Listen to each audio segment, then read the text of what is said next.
Shalom, Israel. It's that time again.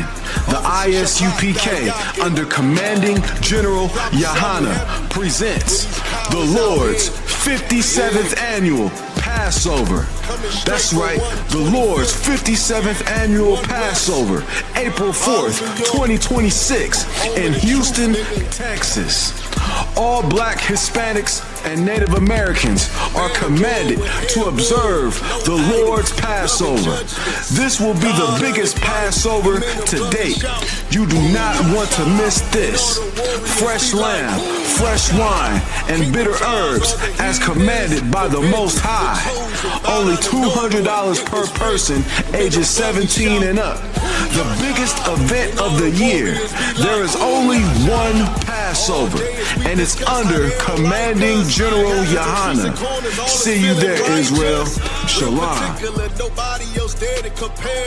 Train for war, men of war, and war like apparel. Prefer our leaders, can't get between us. Watch where you stepping.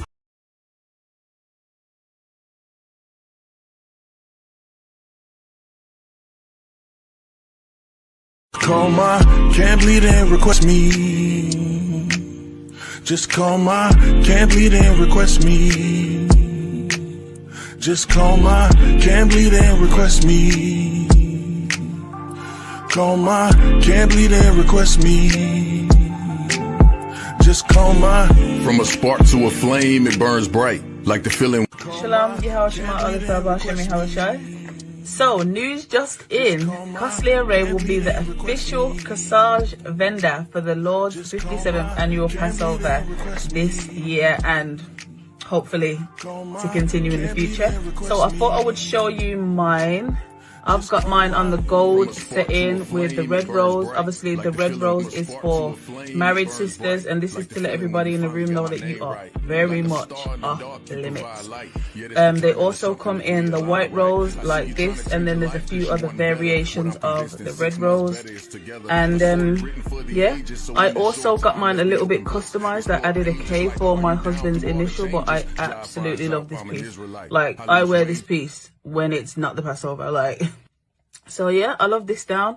Obviously, if you want custom orders, if you want to add initials or anything extra like that, you will need to get your order in early. I'm talking like today early. But yeah, see you guys at the Lord's 57th Annual Passover. Shalom. From a spark to a flame, it burns bright, like the feeling when you finally got my name right. Like a star in the dark, you provide light. Yeah, this could turn into something if we align right. I see you trying to change your life cause you want better. What I'm convinced in 6 months better is together. A story written for the ages, so in this short time, let's be open books. Explore pages like, are you down through all the changes? Jah finds out I'm an Israelite. I lose weight.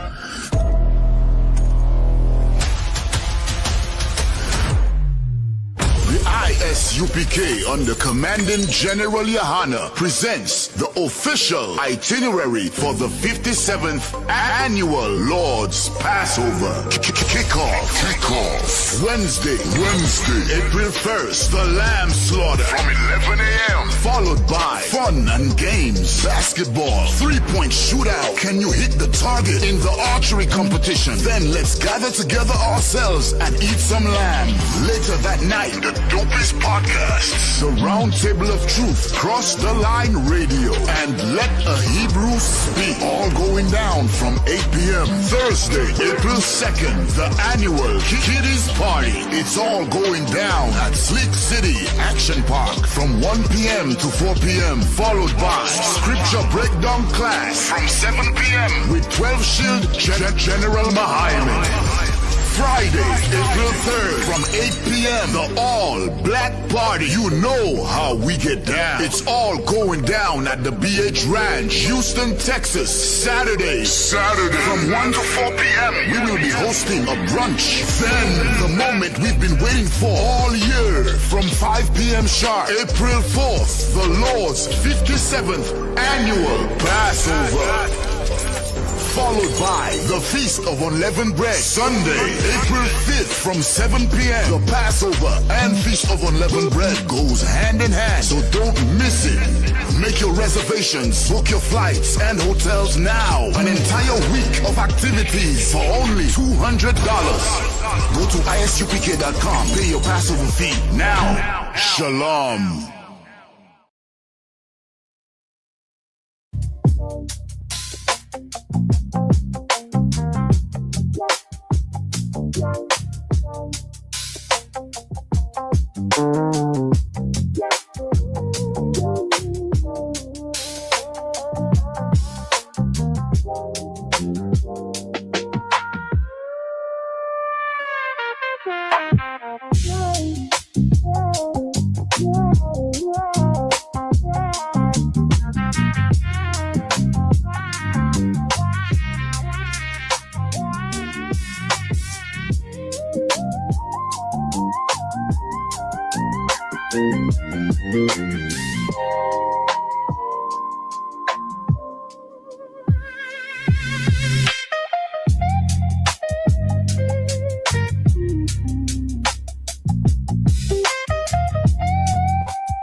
Shalom, Yahweh, Shem Shabbat. What's going on, priest?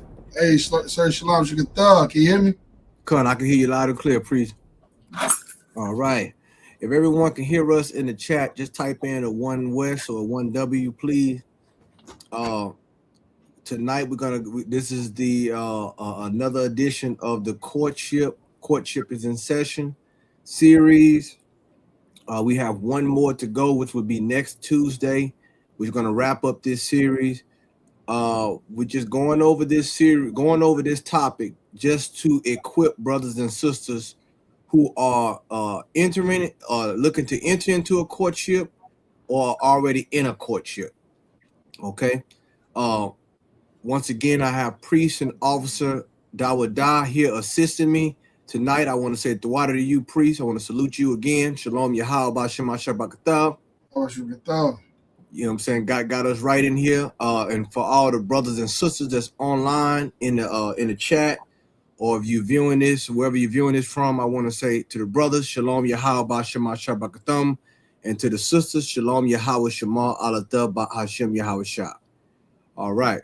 So we're gonna pick up where we left off in this series. We already went over a couple examples of courtship in the Bible. Okay, and remember, this is not dating. We're talking about courtship, which is more structural, more intentional, and it is our culture. Okay, we got to get back to that word culture. I hear a lot of people in our society, in our culture, our people using the word culture, but they don't understand what our real culture is. The Bible is our real culture. It's our real identity. And it has the blueprint for us on maintaining and having a marriage. It's how we function as a society. And we're going to go into another example tonight of Ruth and Boaz, okay, in chapters 3 and 4. And we're going to highlight the things that happen in that process, which more proof that the Israelite School of Universal Practical Knowledge under Commanding General Yohana, this is what we have. This is what we implement. You know what I'm saying? Courtship is practical. Dating is not practical. You understand? So now I'm going to go. I'm sorry. If anyone has any questions that's in the chat, please, if you will, you can type them in the chat. Priest and Officer Dawada will highlight them if we got time. And then remember, we have one more class. If anything that you brothers and sisters have a question about that may not be a sensitive topic, because some things have to be discussed in private through counsel, then we can deal with that online. Okay, so let's move on. I'm gonna go to Dawada, if we could. Can you take me to the book of Ruth, chapter 3? Kind of what comes. We're gonna go into this. We're gonna highlight some things, because the purpose of this class is to make sure we want you to be successful, brothers and sisters. Okay, I just want to be clear with you. We want you to be successful in all that you do, especially in all that you do that's lawful.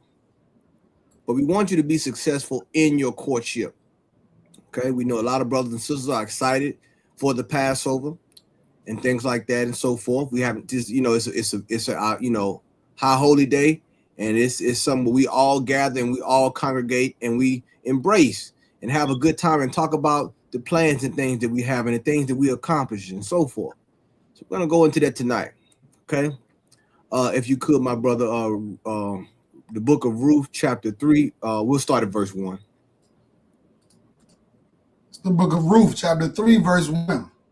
Then Naomi, her mother-in-law, said unto her, My daughter, shall I not seek rest for thee, that it may be well with thee? Okay, go ahead. Verse 2. And now is not Boaz of our kindred, with whose maidens thou wast? Behold, he winnoweth barley tonight in the threshing floor. Right. So now this is her Why is it saying, and now is not Boaz of our kindred with whose maidens thou was? Meaning, this is her getting ready to seek a courtship or to deal with this man Boaz, who is close in kin. Okay, our kindred, meaning of our nation, right? So now this sister here is going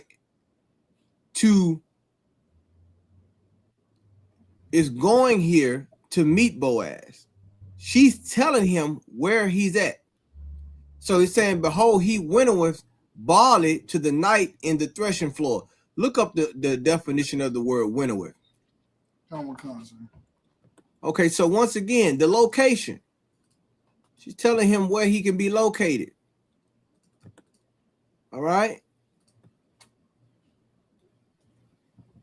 Let's get there. Okay. I want to highlight some points for you, brothers and sisters, so you make sure you understand exactly what we're talking about here. Okay, we in the book of Ruth. So this is the definition of winnoweth.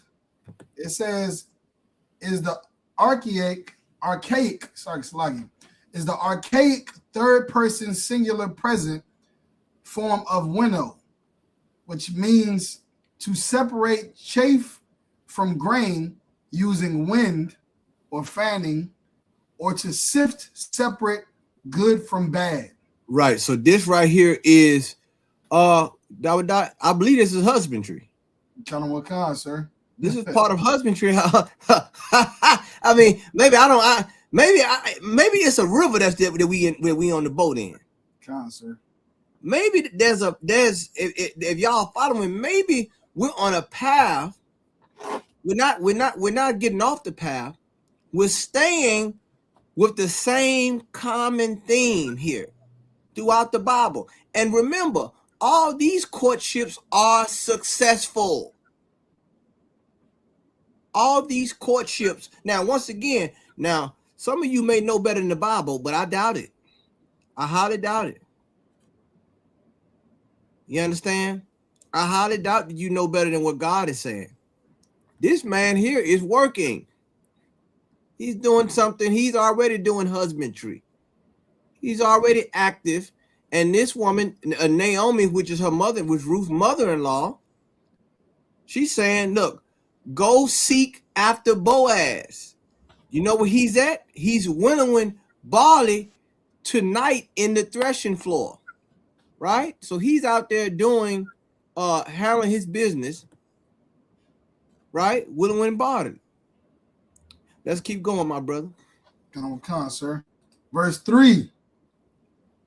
Wash thyself therefore, and anoint thee, and put thy raiment upon thee, and get thee down to the floor.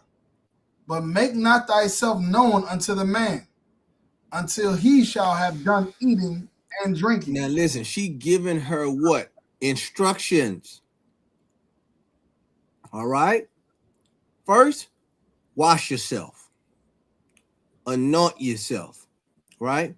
Put on thy raiment. Like meaning prepare yourself. Get yourself together. Okay, don't just go down there any kind of way. Wash yourself, anoint yourself, oil up, put the raiment on, and get down to the floor. Go ahead. Hold on, I'm sorry. But then not only that, it says, she said, don't make yourself known unto the man until he's done eating and drinking.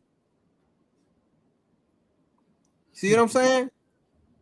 So meaning like, okay, so he can follow, meaning he didn't already filled his belly. He ate and drank. So now he's done working. Now after that, then you reveal yourself to him. Make yourself known unto him. Check this out. Go ahead. General Khan, sir. Verse 4. And it shall be when he lieth down that thou shalt mark the place where he shall lie, and thou shalt go in, uncover his feet, and lay thee down, and he will tell thee what thou shalt do. You see that, man? This right here, man. Boy, oh boy, man. Boy, this is a beautiful book. This is our book, brothers and sisters. Kind of what kind? You understand? She said, look, when he lay down, mark the place where he lay down. And then go in, uncover his feet, and lay down by his feet. And he would tell you what you're supposed to do. You understand? What is she doing? She's giving her strict instructions on what to do in meeting Boaz. Huh? Courtship is instruction, brothers and sisters. John, sir. I know a lot of us may not be used to it, but it's in courtship. He didn't just say just go jump on top of him. Right. Huh? Lay at his feet. You understand? Courtship is instruction. Courtship is structured. And why is it this way? To what? To keep integrity. To keep honor. It's structured to keep structured inside of our nation. We're not supposed to be living the way we're living right now. And right. You want proof? Look at how many people are staying together in these times. Young brothers and sisters tell me all the time in the world that the dating scene is trash. The dating scene is horrible. And it makes me wonder. I always ask myself, with all these apps and all these ways to communicate, we fail in communicating. Imagine that. We got 1 million. I mean, there's so many apps and there's so many ways to communicate. And we fail at communicating, brothers and sisters. You know why? Because we deviated from what God said. We deviated from God's plan. That's right. We fail because we do not have instruction. The Bible says our people perish for a lack of knowledge. This here is knowledge. This here is wisdom for our young sisters and young brothers out there, and our older brothers and sisters as well, for those who are without the truth. You understand? So now, she said, I'm going to get you to this point. And once you lay down, guess what? Guess where the instruction is going to come from? It's going to come from him. Right. See that? You see that? The instruction, I'm going to get you to this point, and then the instruction is going to come from him. Okay? Go ahead. Verse 5. And she said unto her, all that thou sayest unto me, I will do. No, thou. She said, I'm going to do it my way. All that thou sayest unto me, I will do. You see that? This is her mother-in-law, a seasoned woman that's giving her instruction, which is what a lot of sisters out there should be doing out there, but they're not doing that. I.e. Houston spring break. They're not doing that. She gave her instruction, and then Ruth said, all that you say to do, I'm going to do. Why? Because it's practical, what she's telling her. This is wisdom. You sisters want to know what it means to have wisdom. This is what wisdom is. She didn't say go in there and get butt naked. Right. She didn't say go in there and take off your clothes. Just lay at his feet. And then wait for instruction. See, instructions is going to get you to the point of success. It's going to get you there. But you know what the problem is? We want shortcuts. We want shortcuts. And the shortcut is going to get you cut short. Hold on 1 second, brothers and sisters. Bear with me.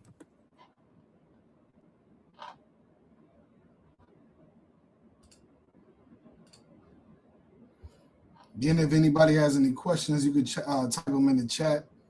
I'll go ahead and start the questions, and that way he can answer them once we get some time. Just type your questions in the chat.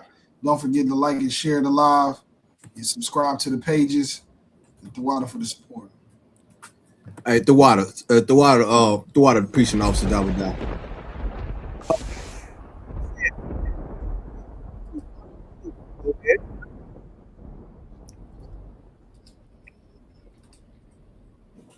Verse 6. And she went down unto the floor and did according to all that her mother-in-law bade her. Mm-hmm. Verse 7.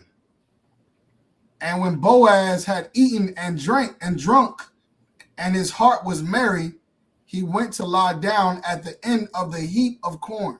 And listen, boy, let me tell you something. Women know, let me tell you that seasoned women know when to approach a man. That's right. Ain't that beautiful? She said, wait till he get done eating and drinking before you approach him. Because he already got done working. He out there winnowing barley on the threshing floor. That's a process where you can get tired. Right. So now, to prove that she knew what she was talking about, the scripture says, when he had eaten and he had drunk, and his heart was what, Dawada? So like you say, his heart was merry. He was happy. He was satisfied. Right. Huh? And then he already ate and everything. He went down and lie down at the heap of corn, and she came what, Dawada? and she came softly. No, she came abrasive. You know what? I want to be your man, right? I want to be your woman right now. You got to choose me. And she came softly. Oh boy, that's it. You go right there. That's another word women haven't really quite mastered that word in these times. In the year of our oppressor, 2026. Right. Softly. No. Soft ain't how you come, because you know what? Oh, that makes you a pick me. Right. Coming soft. Mm-hmm. That make you a pushover. All these words that these women use in these times to try to shame these sisters that want to be righteous, that want to do things the right way. Don't you sisters get fooled by the peer pressure out there. Understand this is wisdom. And this is courtship. One-on-one. After he had done eating and drinking, done from his work, she came softly and did what? And uncovered his feet. Mm-hmm. And laid her down. Mm-hmm. Verse 8. And it came to pass at midnight that the man was afraid and turned himself, and behold, a woman lay at his feet. Right. Meaning she done it so soft. It's past midnight now. He didn't. Let me tell you how. That's like a ninja. That's like a jujitsu ninja. She came in there. All right. She crept in. Not a late night creep, but she crept in. Mm-hmm. And did it so soft, he didn't even know at midnight. It's past midnight. He was afraid. Like, where this woman come from? Right. She laying at his feet. He don't know what's going on. Okay? That's how soft she did it. She came in unannounced. Okay? Her pronouncements was unannounced. Okay? Past the midnight hour. Right. Okay? Past the midnight hour. Burning the midnight oil.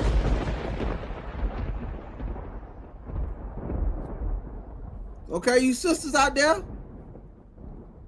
He didn't know what he was like, man. Where this woman coming from? Go ahead, Dawada. Yeah, sir. Verse 9. And he said, who art thou? And she answered, I am Ruth, thine handmaid. Spread therefore thy skirt over thine handmaid, for thou art a near kinsman. So now this woman here, why? Because she wants Boaz to marry her. Right. So he said, who art you? She answered, and she gave her name. And near kinsman, why is she saying near kinsman? Because he has the rights to marry her according to law. according to biblical law, a custom in our nation, he had the right to marry her because she was without. Right. You understand? So now she's saying, spread thy skirt over thy handmaid, for thou art near kinsman. All right, go ahead. Verse 10. And he said, blessed be thou of the Most High, my daughter, for thou hast shewed more kindness in the latter end than at the beginning. Mm-hmm. And as much as thou followest not young men, whether poor or rich. Now check this out. And this is where you got to understand the book. And you can go back and read this story. This is a heavy, heavy story. Mm-hmm. He said that, first of all, he blessed her. And he said, you showed, what's that word, Dawood? She showed what? She showed more kindness. Kindness. There we go. I mean, am I giving you the cheat code? Am I trying to get some of you sisters there with the mindset? Stop trying to reinvent the wheel and get stuck. Kindness. What happened with Isaac when Abraham sent his top servant down there, the top chief servant? He asked the Lord to show that this woman is the one through what? Kindness.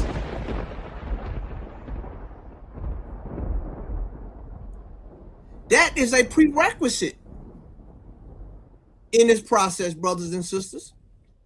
Especially you sisters, kindness. Brothers, look for kindness. Sisters, display kindness.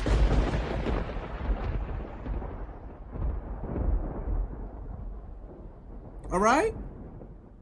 And then he said, at the beginning, in as much as thou followest not young men, whether poor or rich, meaning what? Boaz is older than this sister.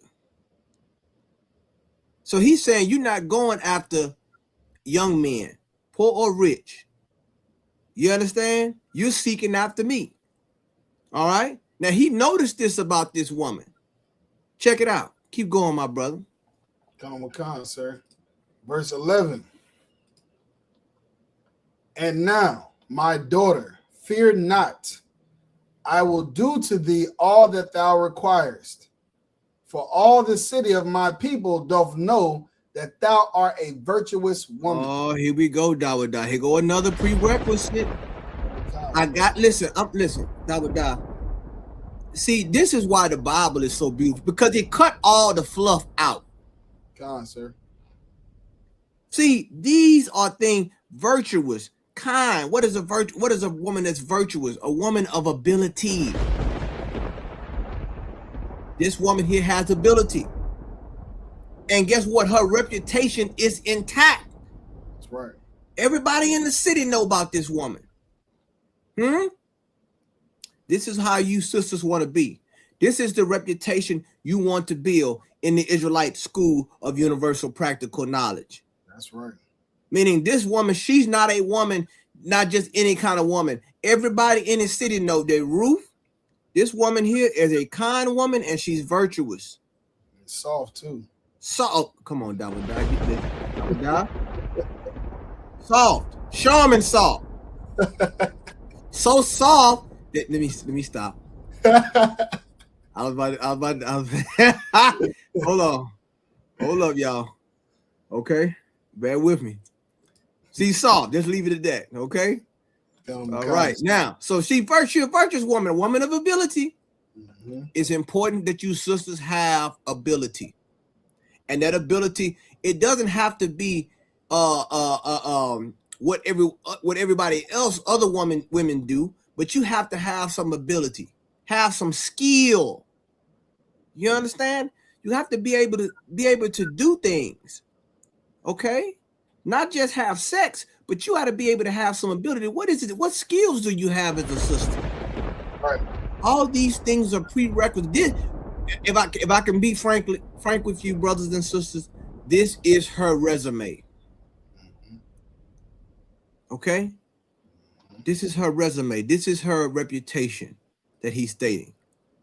Okay, let's get some more, my brother. Come on, sir. Verse 12. And now it is true that I am thy near kinsman. Howbeit, there is a kinsman nearer than I. Meaning this. He's saying, okay, I'm your near kinsman, but there is a kinsman nearer than I. Meaning this. I have the right to take your hand in marriage. But let me go through this process. Hold on. Let me go through the process the right way. What did the scriptures say? Let everything be done in decency and in order. He didn't just say drop it like it's hot. It's like you say what General Q just said. It's like a preaching officer die. Kind of what Khan, sir. He said she was in that field handling her business. Come on, General Q. Like, I mean,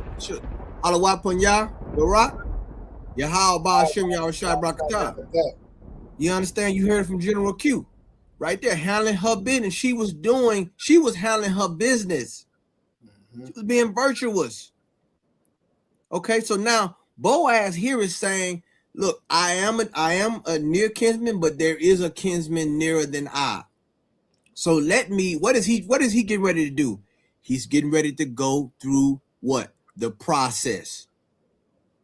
There has to be checkpoints. There has to be things that has to get done before you even get to the stage of marriage. And I want you brothers and sisters to understand this. I need you to understand this. Why? Because the Israelite School of UPK, we want you to be successful. We want you to be successful. In all that's lawful, we want you to be successful. And especially in courtship. You understand? This is how we get stronger as a family, as a community, and as a nation. That's right. Let's go some more, my brother. Kind of what Khan, sir. Verse 13. Tarry. That's like, let me make the screen a little bigger here. No sweat. Tarry this night, and it shall be in the morning, that if he will perform unto thee the part of a kinsman, well, let him do the kinsman's part.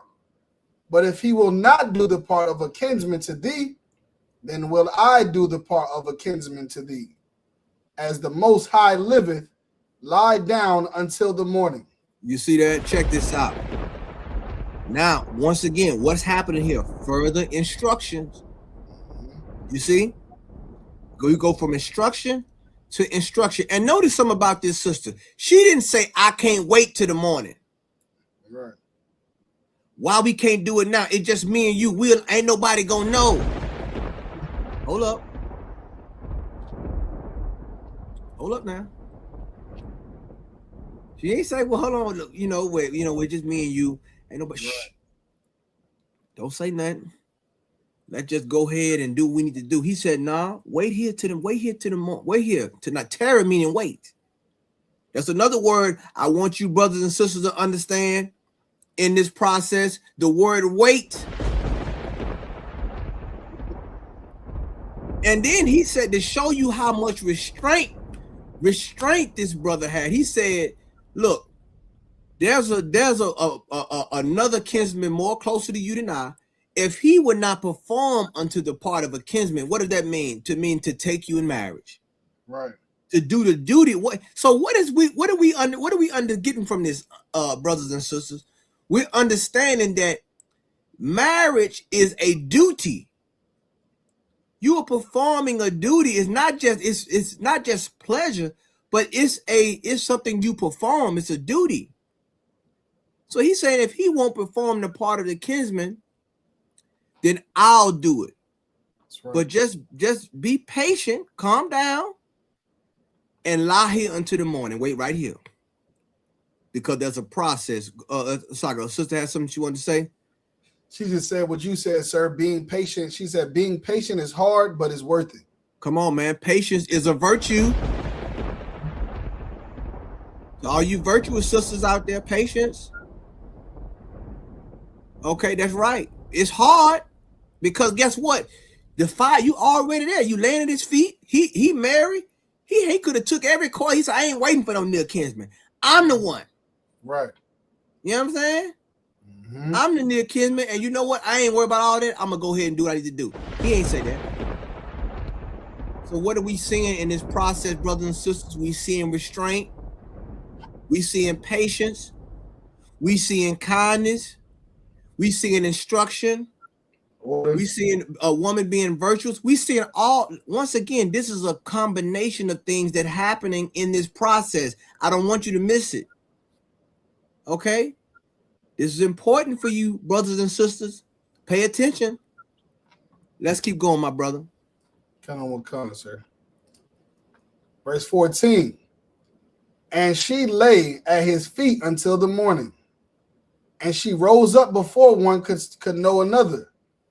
And he said, let it not be known that a woman came into the floor. And then here go further instruction. What is this? This is discreetness. You understand? Sister Quashab said carefulness. That's right. Okay. So now, what? She rose up. She laid his feet into the morning and rose up. And then he said, let it be known, let it not be known that a woman came into the floor. Keep this matter quiet. This wasn't unlawful what he did. He's telling her because what? Because what? He's keeping it discreet. She took a chance coming in there. Right. Right or wrong, Dabba. Con, sir. But guess what? And guess what? He said, you know what? Because what? She sought his hand in marriage. And she followed the instruction. And now she got further instruction. He gave her something else. Now, can you not tell anybody that you came into this floor? Let it not be known. So all these things are what? Is seeing how well she followed orders. Yep. She didn't say, hey, y'all, I was with Boaz last night and I laid at his feet. I'm waiting to see what he gonna say. He said, keep this matter discreet until this process is complete. Let me take care of what I need to do. Go ahead. It's like the brother Makwalat had a question. Uh-huh. He said, is it safe to say that we're seeing structure of courtship as well out of one? Yes, you definitely. You're seeing it right here. You know what I'm saying? In the Lord's word, in the book of Ruth. This is another example. Remember, that's one thing different between dating and courtship. There's a structure. Dating, if this was dating, it wouldn't be she wouldn't have laid at his feet. Right. She would have did something else. Right. You understand? She would have did something else. X-rated, triple X-rated. On the wheat, while all the barley and all the wheat spreading around on the floor. But she didn't do that. She came in the right spirit. And she followed instructions from her mother-in-law up into the man that she's seeking hand in marriage. Let's proceed, my brother. John Wakan, sir. And if I could, sir, I just wanted to point out the discipline of this brother as well.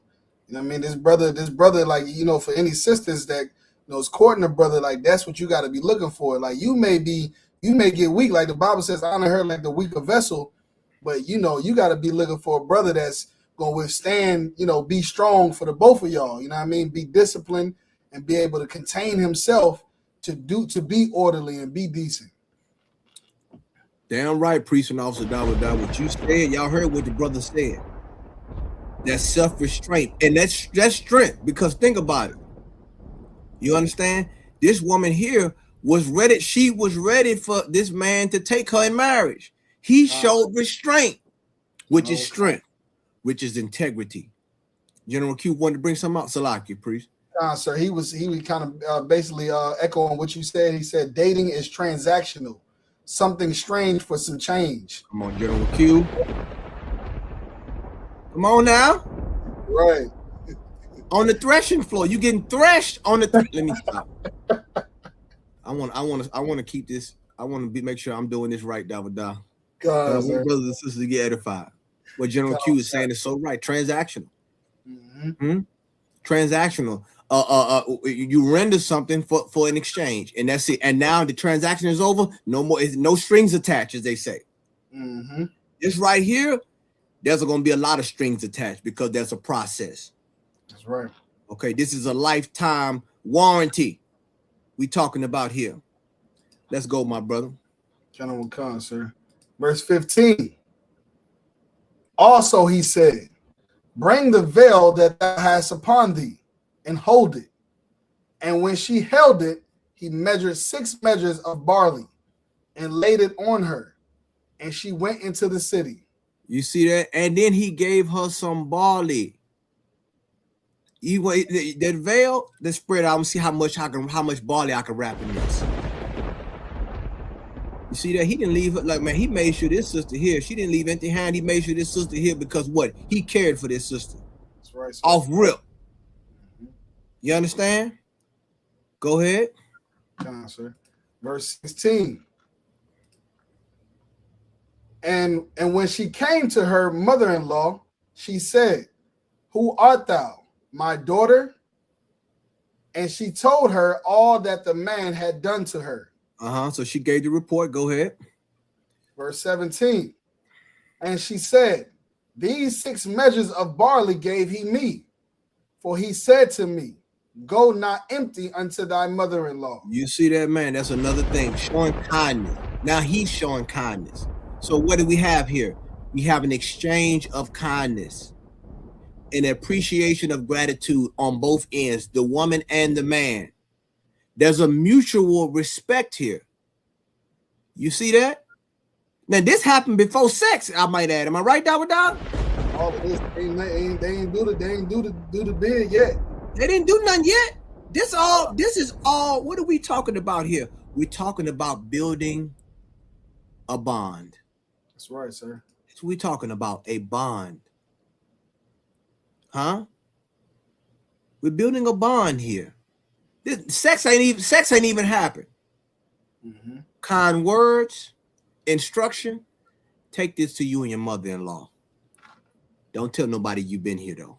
I got to make sure this process is done right. It's beautiful. That's beautiful. Now this is what you call a love story. Con, sir. Kind of one con. Why do I say a love story? Most women would say it's fairy tale. Mm-hmm. Because he rescued her. But what happened? Instruction happened. Right. You see? All these great stories, and these are stories that have been passed down from generation to generation. These are our ancestors. That's right. That we're reading about. God has given us, he showed us that he could have left this out. But why did God leave? Why did God put this in the scriptures? To give us what? A blueprint on how to enter into a marriage. Because he knew he was going to need it. Sir. We tried all this other stuff, all this new age stuff. The answers to the future are in the past. Let's keep going, my brother. General Khan, sir. General Q dropped the precept as well, sir. Oh, please. It's the book of Ecclesiasticus, chapter 26, verse 14. A silent and loving woman is a gift of the Lord. And there is nothing so much worth as a mind well instructed. Man, come on. General Q. So once again, the general dropping Jews as they always do. Y'all see that? Make sure y'all put that in y'all chat, in y'all precept book, and y'all sisters. Make sure you put that in your as far as your diary or whatever you're doing. In your process, you're documenting. Make sure you put that, because what he said, a silent and loving woman. She was so silent, he didn't even know she came in there. Come on, sir. Right. He didn't even know. It's past midnight now. Mm-hmm. He woke up like, hold on, what's going on? Come on, sir. And her mind was well instructed. Some sisters, you got a head like a brick. Let me stop. Yes, the truth. These are women outside the truth. Some women outside the truth have a head. I mean, it's like a jigsaw puzzle. You need a mind that's well instructed. Your mind has to be able to receive instructions. See, the thing is, you want to receive a man, but not receive instructions. Let me keep it real. I know I'm going to make a lot of people uncomfortable. But you want to receive, you want to be a bride, but would have no bridle. Your mind has to be able to be instructed, sis. Now, I know that to you in the world out there, you sisters in the world, that means I'm going to just give my mind to a man. No, you give your mind to wisdom and instructions that come from that man, which comes from the Lord. You see? This is how things work. Like General Q said, this is not transactional. This is spiritual. A mind well instructed. We're seeing this with Ruth. Her mind is being, and because she's followed the instructions, guess what? This process is going along smooth. See that? General Q just gave the precept. So let's move on, my brother. Channel 1 comment, sir. Verse 18. Then she said, then said she, sit still, my daughter, until thou know how the matter will fall. For the man will not be in rest until he have finished the thing this day. Now you see that? That one thing these seasoned sisters, boy, come on, man. You sisters that got seasoning, that got some wisdom, you better tell these young sisters. You supposed to talk to these young sisters. She said, don't worry about it. You just wait. She didn't say go back down there again. He didn't give you the answer, go back down there again. This time go half naked. No, she said, I want you just to wait. Sit still. Once again, be what? Patient. I done heard tarry. I done heard wait. I done heard sit still. Huh? Now she could have said, I'm tired of all this waiting. What I gotta wait for? I'll go find another man. No, she didn't do that. She's waiting. She is trusting the process. And then the sister, her mother-in-law said, don't worry about it, sis. Don't worry about it, my daughter. What you just did, he not going to rest until that thing is finished. Because what? You put something on his mind. Huh? Even though you're sitting still here, you're on his mind.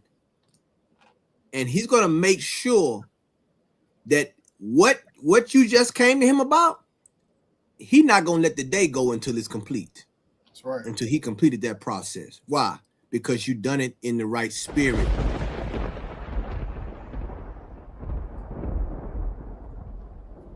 Let's go on, my brother. Down on the 1 con, sir. Verse 19. Oh, it's like it's chapter 4. Chapter 4, verse 1. Then went Boaz up to the gate and sat him down there. And behold, the kinsman of whom Boaz spake came by. Unto whom he said, Ho, such a one, turn aside, sit down here. And hold on. So Boaz went up to the gate. And then behold, the kinsman of who Boaz spoke came by. Meaning they all. So what is about to happen here? It sounds like a council. Huh? John, sir. This is for you brothers. Now he's doing his part as a man. All the kinsmen. Look, I got an issue I want to discuss with y'all. Turn aside. Sit down here. I want to discuss this matter with you. Meaning this, there is no hidden agenda. There is no hidden fees. There's complete transparency through this process. He came, he brought the kinsman. He did it the lawful and righteous way. Can y'all sit down? I want to talk to you about something. Come on. Let's go, Dawada. John, sir. Verse 2. And he took 10 men of the elders of the city and said, sit ye down here. And they sat down. So hold on. So he took how many elders? 10 men of the elders of the city. Ooh, I love this here, boy. Ain't nothing greater than this right here. The elders, the chief men, the men of wisdom. Why? Because he needed their oversight as well as their insight. This is courtship. He took the elders and he said, I need you to oversee something. Can you please sit here, please? They sit down. So they all is now. Come on. Verse 3. And he said unto the kinsman, Naomi, that is come again out of the country of Moab, selleth a parcel of land, which was our brother Elimelech's. Verse 4. So meaning out of the land of Moab, meaning she was an Israelite, but in the land of Moab, right, had land. Go ahead. Verse 4. And I thought to advertise thee, saying, buy it before the inhabitants and before the elders of my people. If thou wilt redeem it, redeem it. But if thou wilt not redeem it, then tell me, that I may know. For there is none to redeem it beside thee, and I am after thee. And he said, I will redeem it. So meaning this, what is he saying? He thought to advertise it, buy it before the inhabitants, before the elders of my people. So meaning what? Okay, this one meaning to marry her, you also get the land, right? There's land that's attached to this, right? This woman has land. So, but he's saying, look, he's talking to the elders of the people. So he's saying, who's going to redeem it? You see, to redeem it, what? To mean what? Not just the land, but also her. Why am I saying that? Because remember what husbandry is? It's the cultivation of land, animals, crops, etc.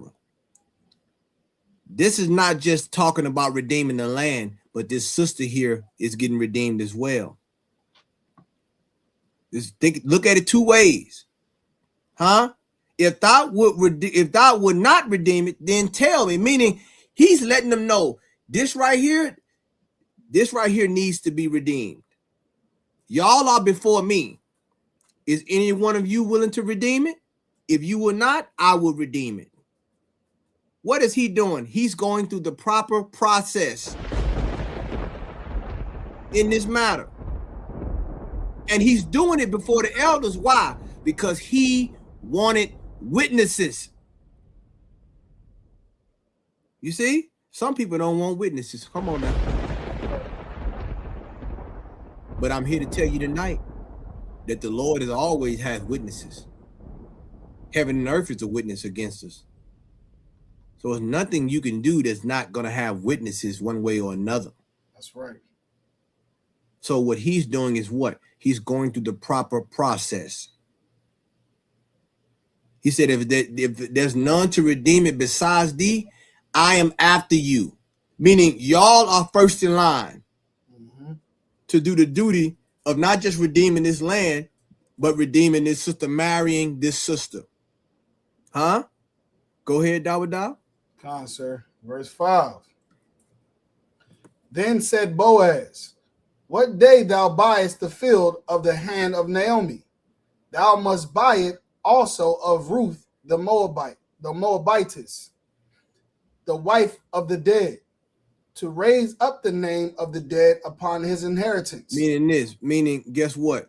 Ruth was already married, but that brother had passed away, and it's in our custom if a sister marries, especially near kin, if they marry a man, right, and this man passes away and they didn't have children, it is customary to what, according to the law, to what, marry that sister and raise up a seed in his name. You understand? To keep his memory alive. That's biblical right there, according to the Bible. That's another custom. You see? So not only the field, so you're looking at it two ways. We're looking at a field and we're looking at a sister. both need cultivating, both need redeeming, and both requires husbandry. I don't want y'all to lose that thought, that common theme through this. That's where you get the word husbandry from. Cultivation, right? So now, okay, so the wife of the dead to raise up the name of the dead upon his inheritance, right? So this is to do honor to that brother Ahimelech who passed away, which is also a relative. Go ahead, priest. Verse 6. And the kinsman said, I cannot redeem it for myself, lest I mar mine own inheritance. Redeem thou my right to thyself, for I cannot redeem it. Meaning one spoke, and he said, I can't do it. This task is too much for me. If I do this, I'll hurt my own inheritance. Meaning he already had an inheritance. So he said, okay, I redeem my right to, meaning I render my right to redeem it to you. For I cannot redeem it. You see how this is done? This is done. Now he could have easily said, you know what? I'm gonna go ahead and do it because I just want to do it. Right. But this is wisdom here. This is honor. This sister here is too much for me to deal with right now. Go ahead, brother. This, you know what I'm saying? I'm turning it over to you. If you want to deal with this situation, because I can't have too much on my plate right now. Huh? Because he knew that what? This land required what? Cultivation to redeem it. And so does the sister. That's right. Oh, yeah. That's right. Well, we're going to talk about it. I know a lot of people may not like it. But I got to talk about it.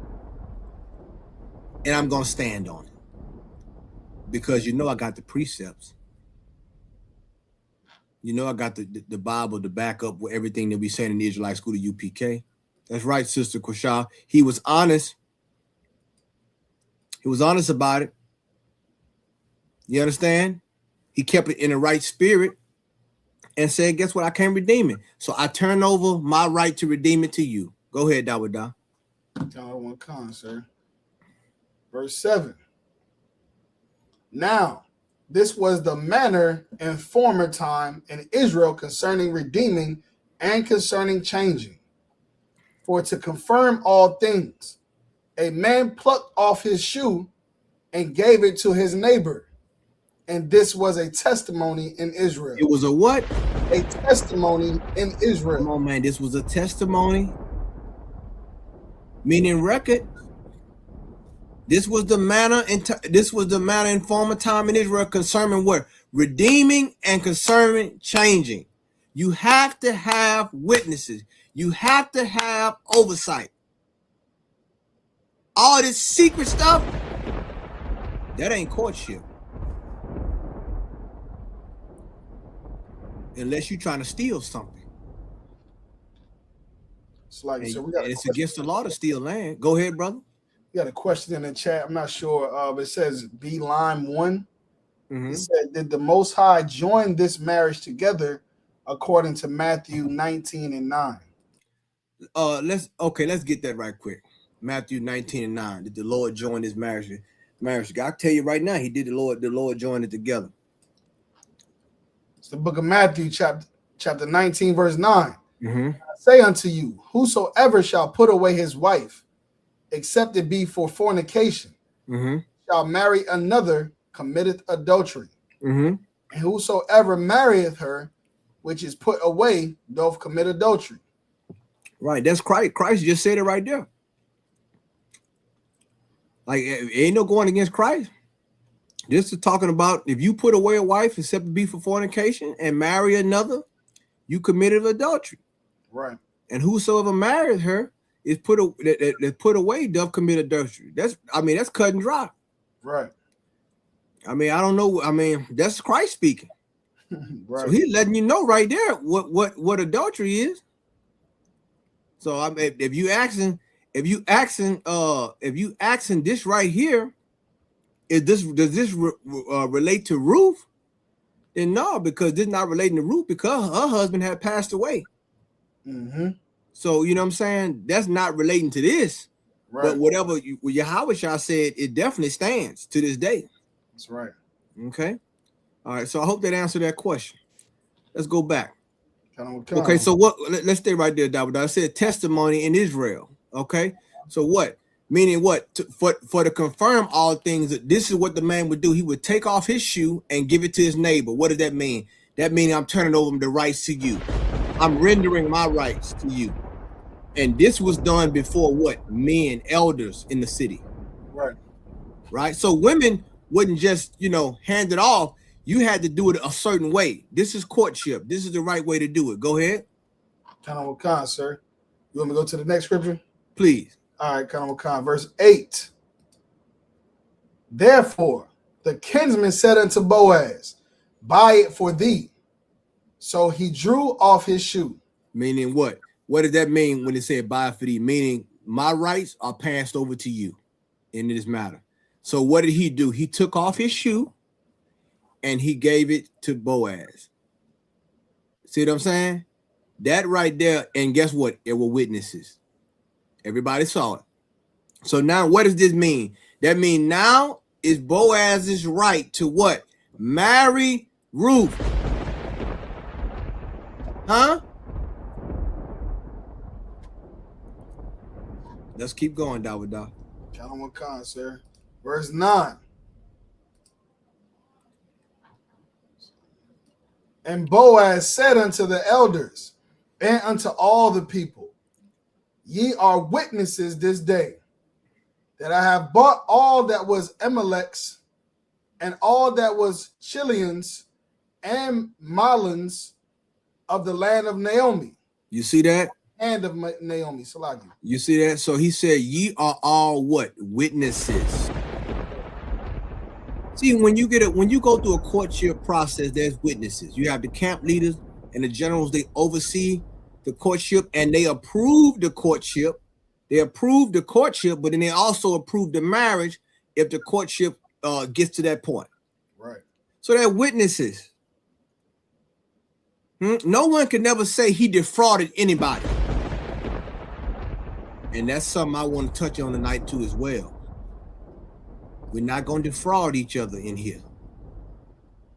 I want you to be clear. I want to make it crystal clear for you brothers and you sisters. No hidden agendas, no hidden thieves. I want to make it clear going into the Passover. Crystal clear. Go ahead, my brother. Let's keep going. Come on, sir. Verse 10.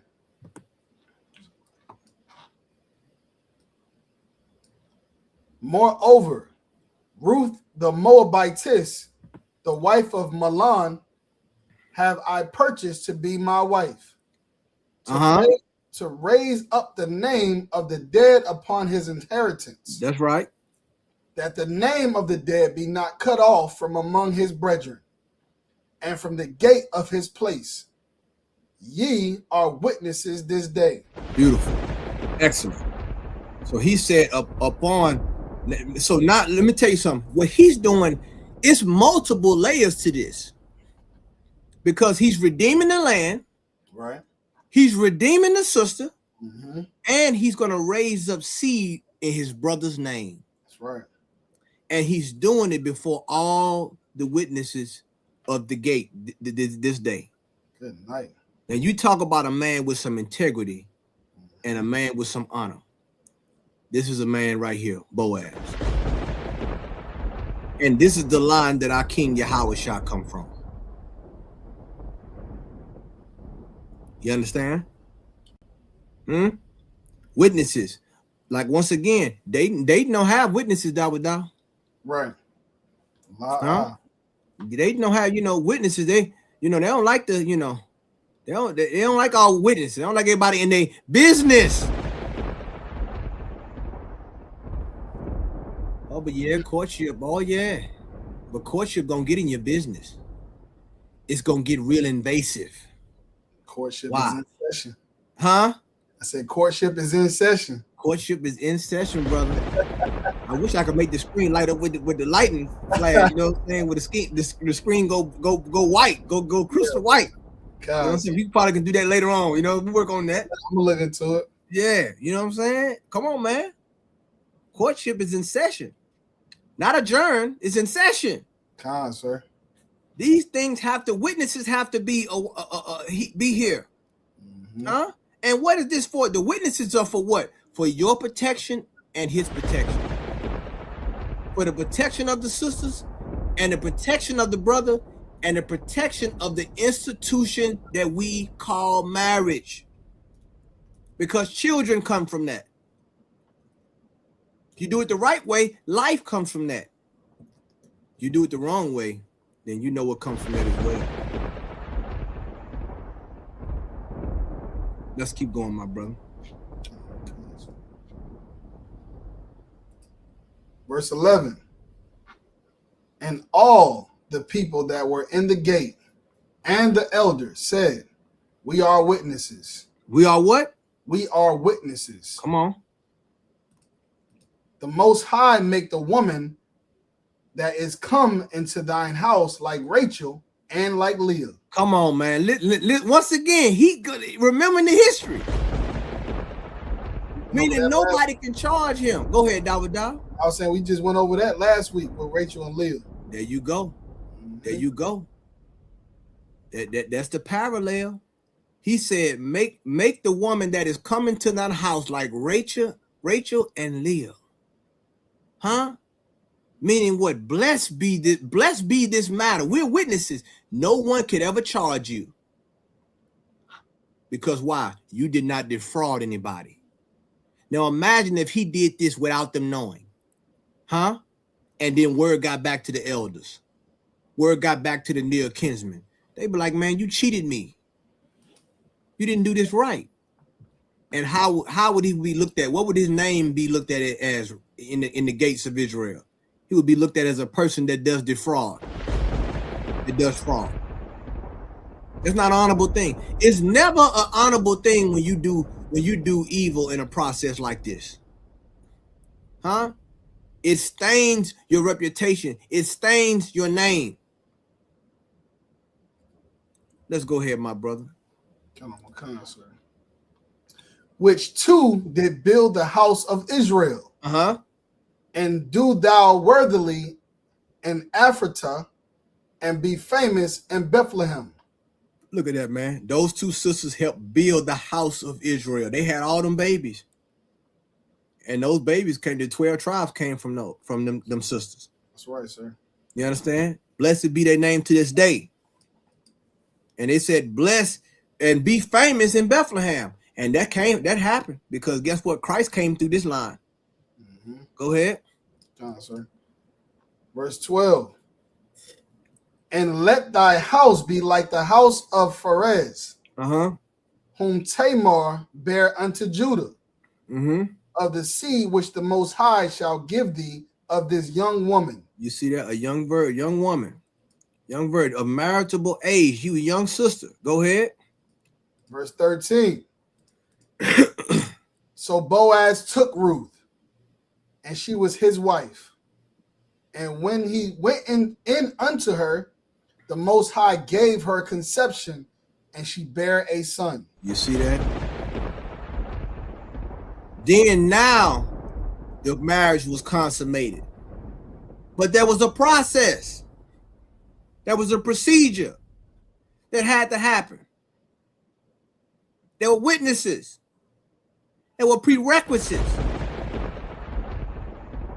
Huh? All these things had to happen before this happened. So when you look at what the Israelite School of Universal Practical Knowledge under Commanding General Yohana institutes with this courtship, is for a reason. And it's our culture. And it's our identity. And it's our history. It's our, what's the word they like to use these days? Legacy. Legacy. Think about that when you courting each other. Think about that when you seeking marriage. Think about your legacy. That's right. Think about what our foremothers and forefathers did and how they came together. There had to be some oversight. There had to be some instruction to see if this matter is of the Lord or of not of the Lord. You understand? Do that if you permitted to court. And do it to the end. And the Lord will bless your courtship. You understand? And even if the courtship is not successful, the Lord will still bless you. That's right. Because you did it in the right way with no hidden agenda and no hidden fees. Was that the end of that chapter, my brother? We have some more. Is like 3 more verses. Let's get it. Kind of what kind, sir. And we're gonna get to these slides. Kind of what kind, sir. Verse 14. And the women said unto Naomi, blessed be the Most High, which have not left thee this day without a kinsman. Hold on, which have not left thee without who? Without a kinsman. Come on, man. See, a lot of sisters. Let me talk about. Let me have a talk for a minute, dog. Oh God, sir. Let me sit a lot of these sisters down. A lot of these sisters, you've been without a man for a while, for whatever reason, and it was just for a season that you've been without a man. But guess what? The Lord would not leave you comfortless. He would not.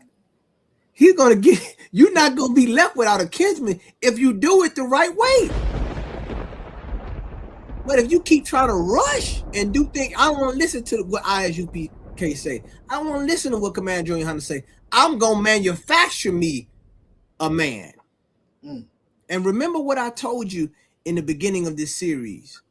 A lot of the things that we see in relationships or what we view as good relationships in the world are all surface level. They have no substance. Yeah, it look good on the Facebook picture, it look good on the outside. Right. But there's no substance there. You see? You want substance, and substance comes from what? The process of courtship. This woman was not left without a man.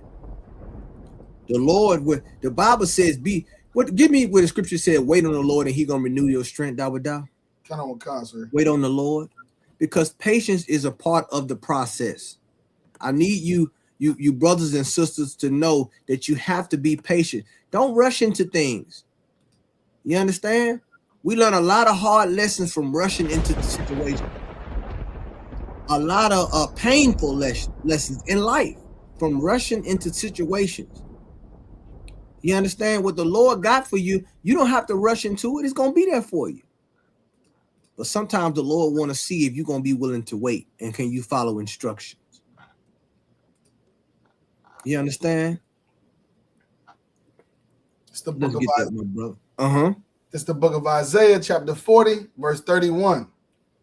But they that wait upon the Most High shall renew their strength. I love this scripture right here.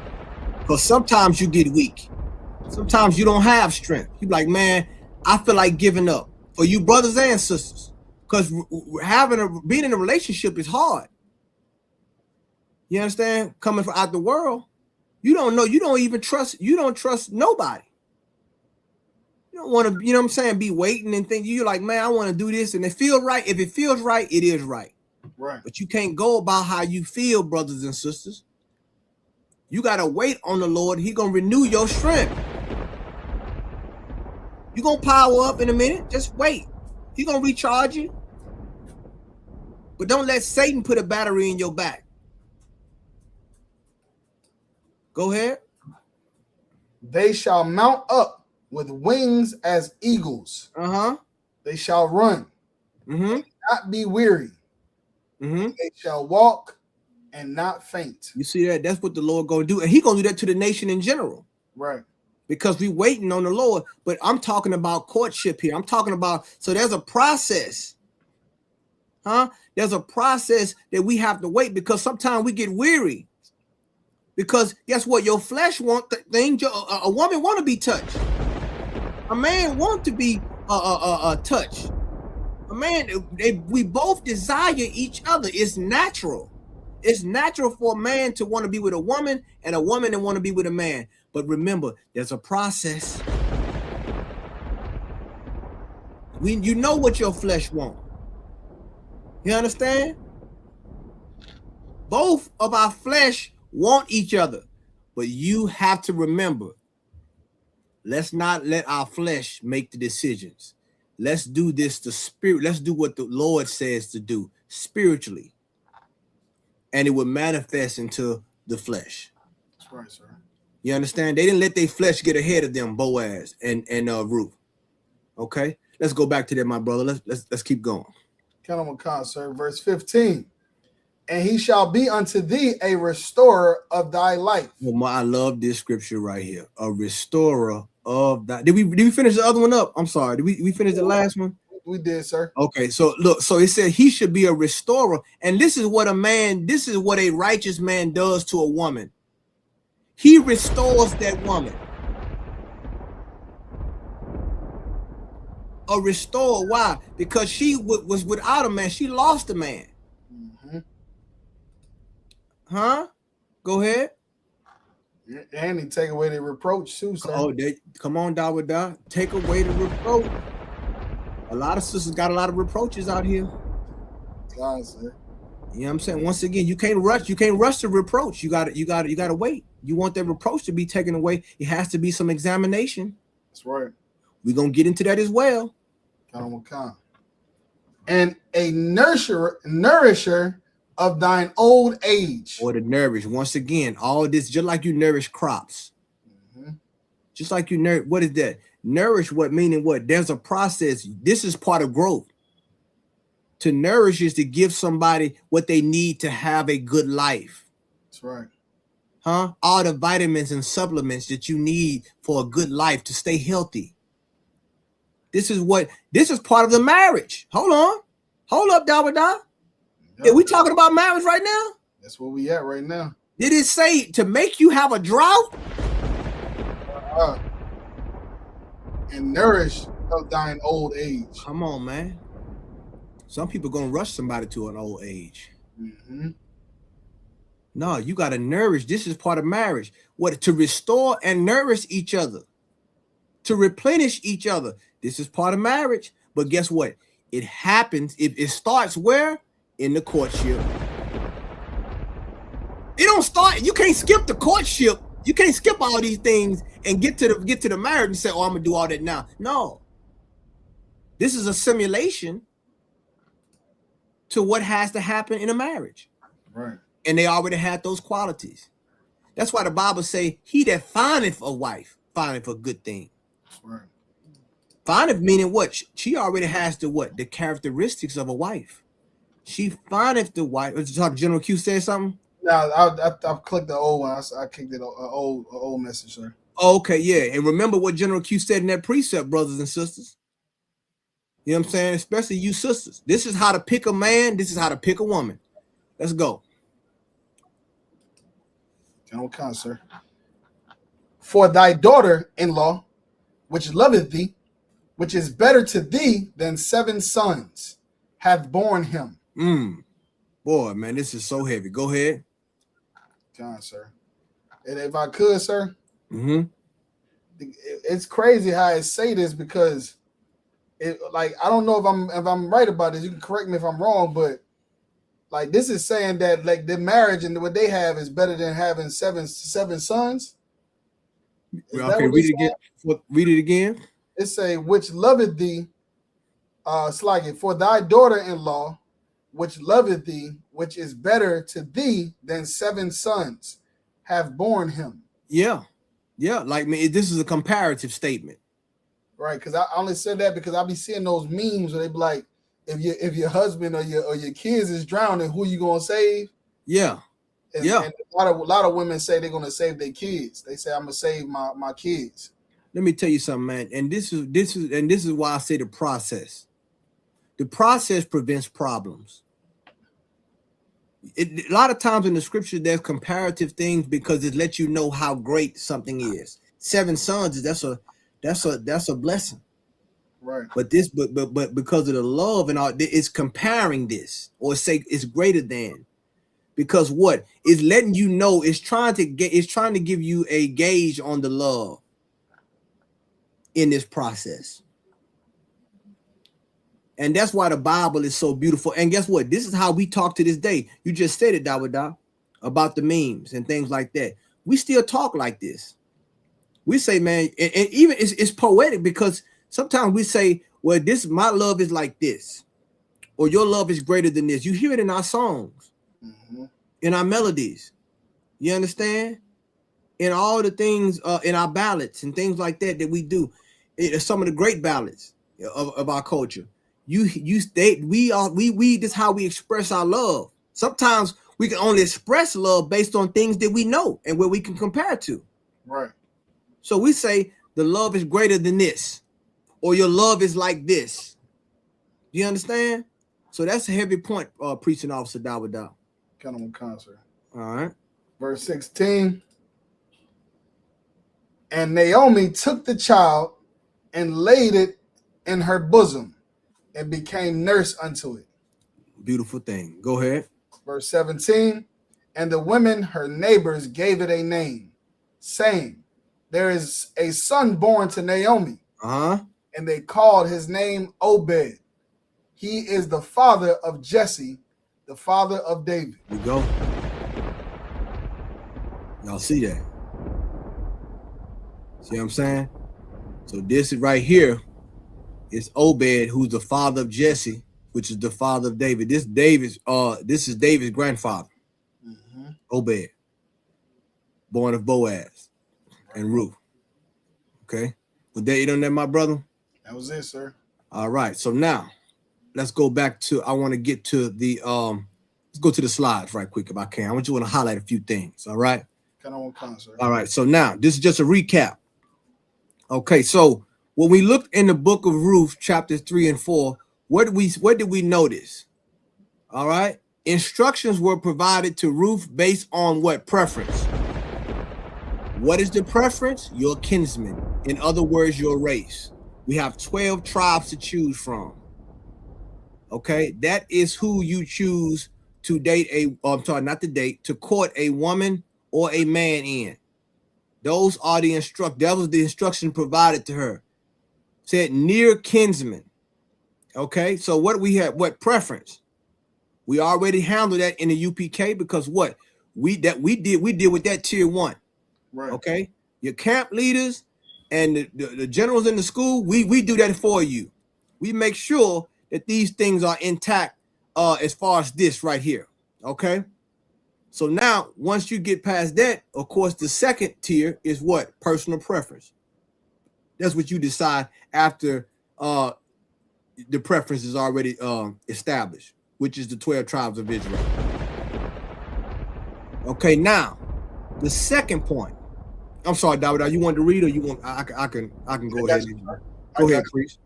The second point is patience and restraint was shown on both ends. That's very, very, very important. I wanted to highlight these points so you brothers and sisters don't miss this. Patience and restraint. Remember, lust can't wait, but love can. Patience and restraint. If it's for you, it's gonna be there. You don't have to worry about it.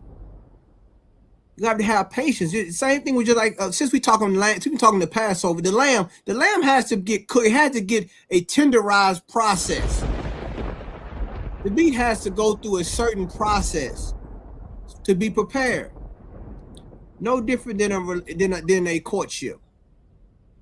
Patience and restraint was shown on both ends of Boaz and Ruth. Okay, let's go to the next point, my brother. Kind of the one concert. The next point is Boaz brought the matter to the elders of the city for oversight. Perfect. There you go. Oversight. That's the courtship process again. I'm going to keep reiterating these things into the last class, which is next week. Okay. But we're getting ready to come down to the final class of this, and I want to make sure that we got these points going into the Passover or before the Passover or after the Passover. Whenever you decide to want to enter into a courtship, the matter had to be brought to the elders of the city. And who are the men of the elders of the city in this school? The generals. Not some people you know in the world. You bring them to the general. The generals have to have oversight of everything regarding courtship in this school. If you are not doing that, you are trying to have a hidden agenda. And you know, with hidden agendas, there's hidden fees, hidden costs. Right. Terms and conditions may vary. Let's keep going, my brother. The next point is Boaz explained the matter to the elders in fullness. No hidden agenda. Just like what I just said, no hidden agenda. You understand? Nobody wants to be defrauded. Can I be real with you? Count on one con, sir. No one wants to feel defrauded. Let me tell you something. If you got, hold up, man. Let me slow it down for a minute. I'm getting hidden. If you got to lie in order to, to make this person marry you, it says something about you. Right. And it says that you don't really have a high self-esteem.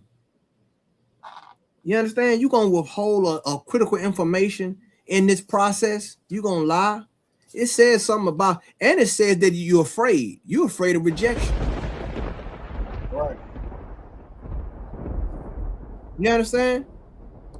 You were holding critical information, not only from the elders, the generals, your camp leader, right? You were holding information from your potential partner out of fear that the courtship will end. That say a lot about your self-confidence, brothers and sisters, and your self-esteem. Because why do you have to lie? We're in the home of the truth. Right? Nobody wants to feel defrauded. Brothers, be honest. Sisters, be honest with each other. You don't want to get into marriage and then say, he never said this or she never said this. Be honest with each other. That way the Lord will bless your marriage. And by the way, while we're on the topic of honesty,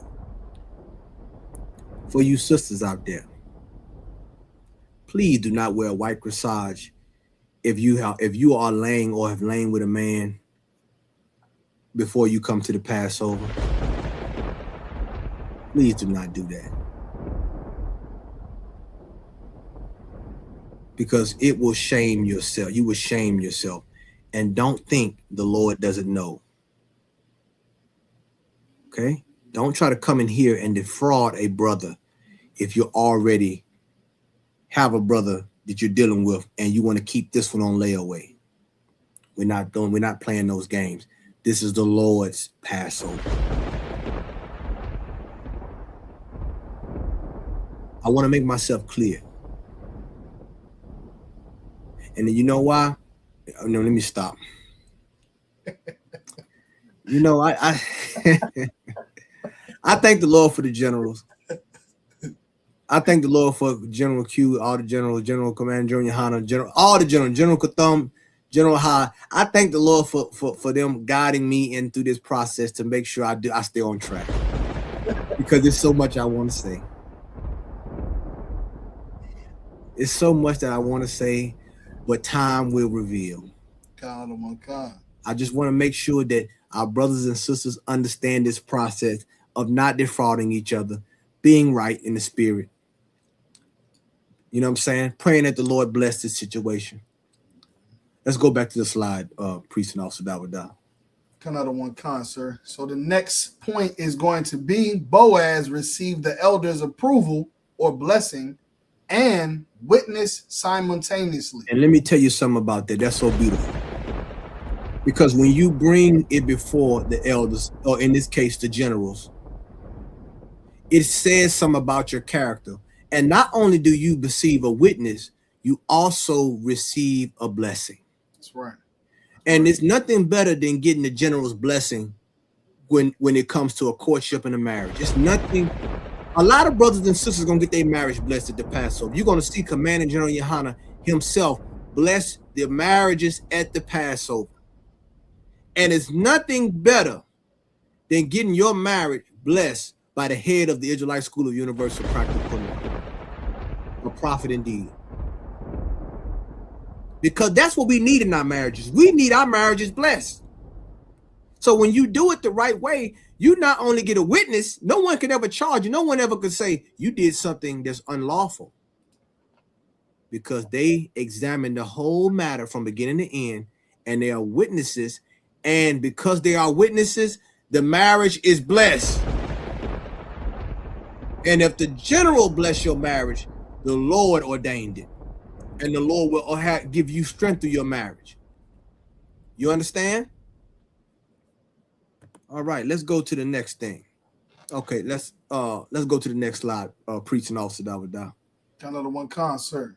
The next point we have is, for every kind of man, there is a kind of woman. I want you sisters, brothers, and sisters to understand this. Since we're talking about rejection, or what you consider rejection, it's not really rejection. For every kind of brother, there's a kind of sister. Just because a brother may not be your cup of tea, or a sister may not be your cup of tea, it doesn't mean you're a bad person. It doesn't mean you're not a desired person. Okay? It doesn't mean you're just not the right fit for that brother and sister. So you got to understand this going into the courtship. Understand that. You may be physically attracted to this brother or sister, but then it may not work out during the courtship. That's okay. For every kind of man, there's a kind of woman. All right. The Lord gave everything a counterpart. So what you do, you have to not get weary, and you have to be patient. This may not work out. You go on to you get back in the race. You get back in the process. Let's try this situation. Let's try this brother, or let's try this sister. But you be patient through the process. Go ahead, my brother. The next point will be, in addition to that point, part of knowing who is compatible for you has to do with you knowing yourself. This is very, very important right here. A lot of times, and why do I say that in my previous, one of the previous classes, I said what? That you have to know what you want, your wants and needs. And a lot of times I know people say, well, I don't have any wants. I don't have any needs. That's a damn lie. Because as soon as problems start happening in marriage, guess what you will say? I always wanted this, always needed this. He never did this, or she never did this. Part of knowing who is compatible for you has to do with you knowing yourself. You brothers and sisters, you have to, first of all, you have to be born again. That's the first thing. But you have to know yourself before you enter. You have to be, okay, what is it that I want out of this situation? What is it that I want from this brother or this sister? You have to know yourself, and once again, be honest. Be honest with yourself. Don't lie to yourself. If this is what you want, you have to say that. Once again, no hidden agendas, no hidden fees. Go ahead. Self-examination is paramount. Continue, sir. Oh, yeah, I'm sorry. Go ahead, brother. The next point, if you are serious about this brother or sister, you will eventually lay your cards out on the table somewhere in the process of courtship. What does that mean? That means eventually you're gonna have to be able to, if you, especially, I can't tell you when to do it in the courtship. This is where you have to have counsel, and you have to know within yourself, when are you ready to really you got to really just open all the way up to this brother and sister. Okay. You're going to have to eventually lay your cards on the table, brothers and sisters. Especially towards the end. You're going to have to say, this is me. This is what I am. This is what I want. These are my habits. This is what I like. This is what I don't like. You're going to have to lay it out. You're gonna have to do that. You cannot keep your cards hidden and then enter into the marriage, and then now we playing cat and mouse. No, we're not doing that. Right. This right here is gonna keep you out of counsel. You have to lay it out, and you have to lay it out without the fear of being rejected. Because you have to say, you know what? I want the Lord to bless this courtship. I want the Lord to bless this marriage. I have to tell them exactly where I'm at in my life, where I want to be in the future, your goals, all those things, even your insecurities if you have them. We're human. These things that we have to lay out in front of each other. Now, what does that do? That gives that brother and sister an opportunity to what? To make a what? Informed decision. Do I want to pursue this? Can I live with this the rest of my life? We're talking about a lifelong bond here. We ain't just talking about the honeymoon stage. We're talking about good times and bad times. Anything can happen once you marry. You understand? That honeymoon stage may be cut down to a week. That's right. Tragedy can happen. Right. Now, how you show up is important now. How you deal with matters, how you deal with problems, brothers and sisters. How do you deal with conflict? All these things are what you have to focus on when you're dealing with a courtship. Because we're talking about a lifelong commitment. We ain't talking about friends with benefits. Hold up. You can't just push this brother off or this sister off to the school when problems come. You're going to have to get on the threshing floor.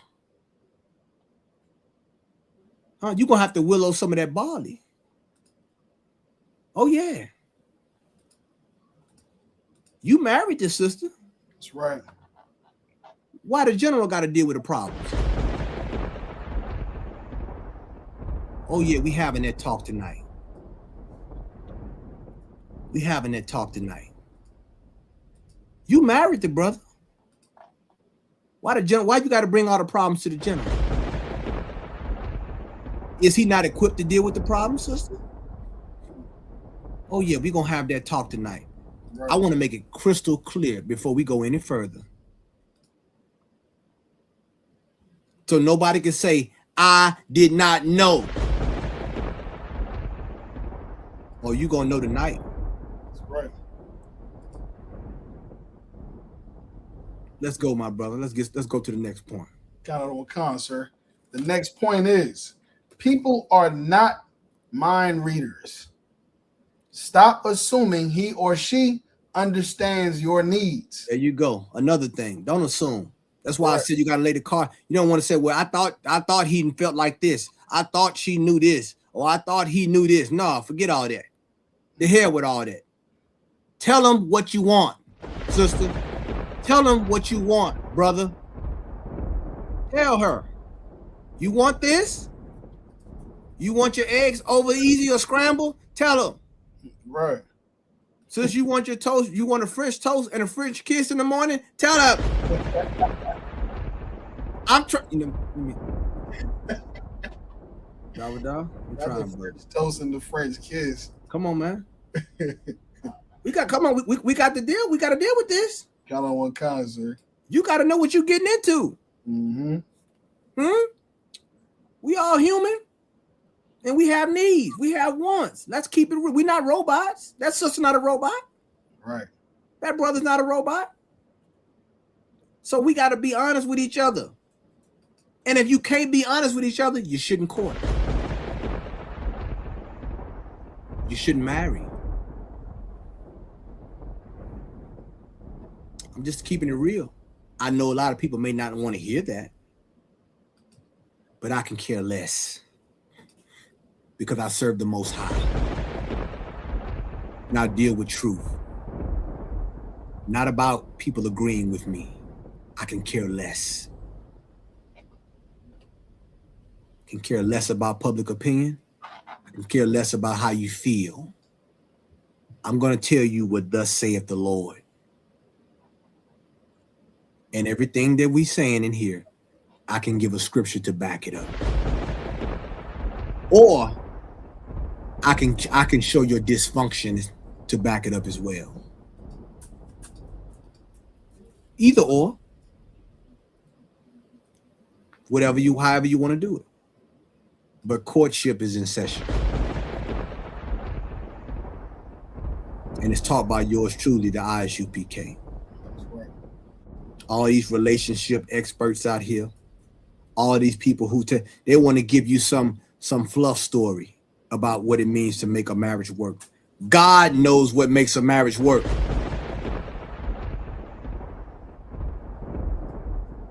Let's get some more, my brother. We also got a question, sir. Come on with it. This is from Sister Basha Moth. She said, Khan, sir, should a sister wear a corsage if they're courting?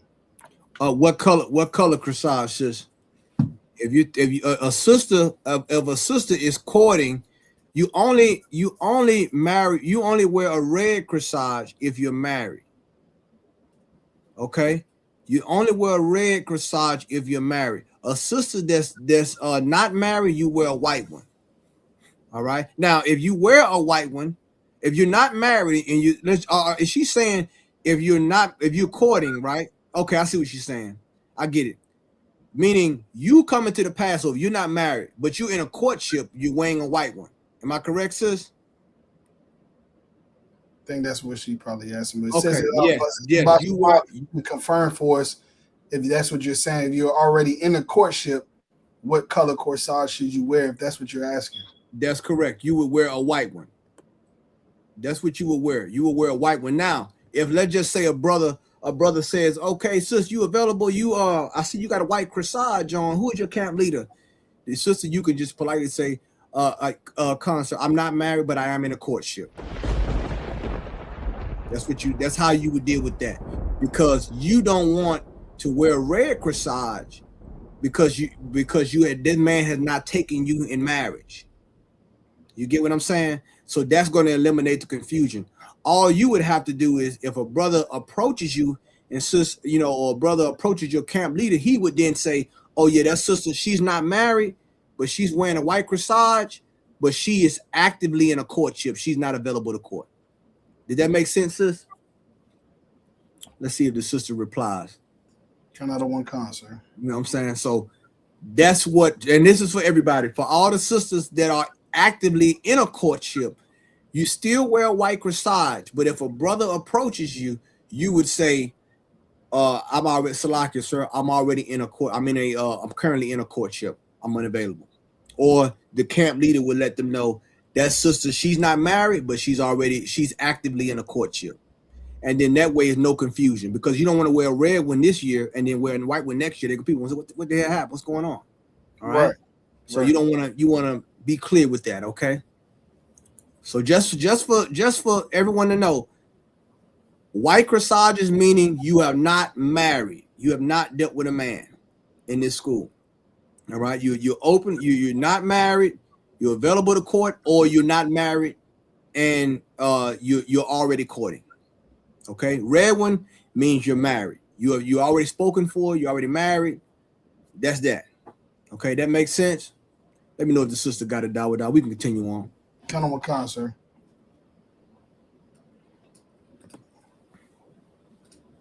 So the I'm sorry. Let me go to the next one. I'm sorry. Okay, come on. Lock you. Okay. All right. I think we should have time to finish this up, huh? I think I started a little bit late. We probably can go 15 minutes over. Is that possible? Come on, sir. Let's just walk. Okay. All right. Let's get this right quick. Okay. So the next slide is be transparent, be clear in this process. Okay. So y'all understand that I'm saying this over and over because I want brothers and sisters to know to be clear, be transparent, because guess what? This is what you need to do in the courtship. Remember, and what the examples I gave were biblical. When Abraham's servant came, he was so transparent. He was transparent about the prayer he made to the Most High, to her family. Okay? Be clear, be transparent.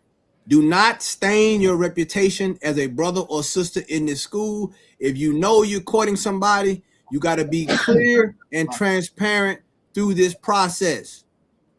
Go ahead, give me 1 Thessalonians chapter 4, verse 6, my brother. Come on, sir. It's the book of 1 Thessalonians chapter 4, verse 6. Mm-hmm.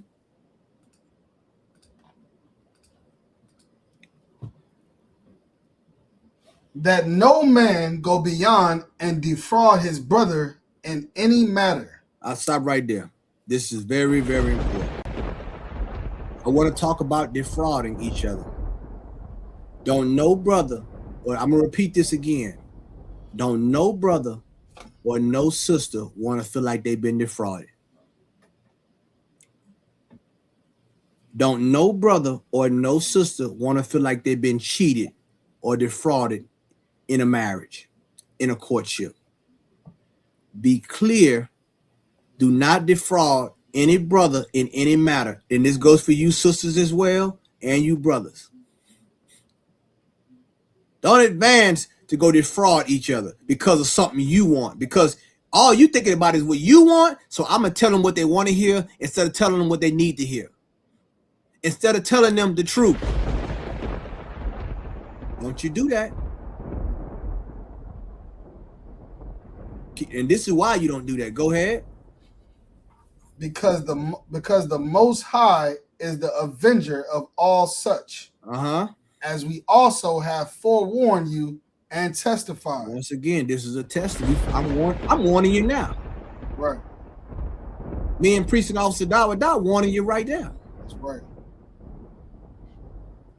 The Lord gonna avenge that brother and sister they get defrauded. And I don't gotta tell you how he gonna do it. You understand? We forewarned you and we testified.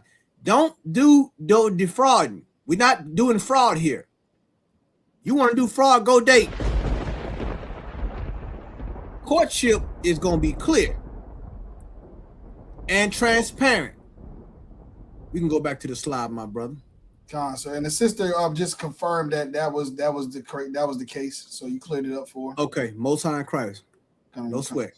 Good deal. Let's go to Proverbs chapter 11, verse 1. Come on, sir. Proverbs.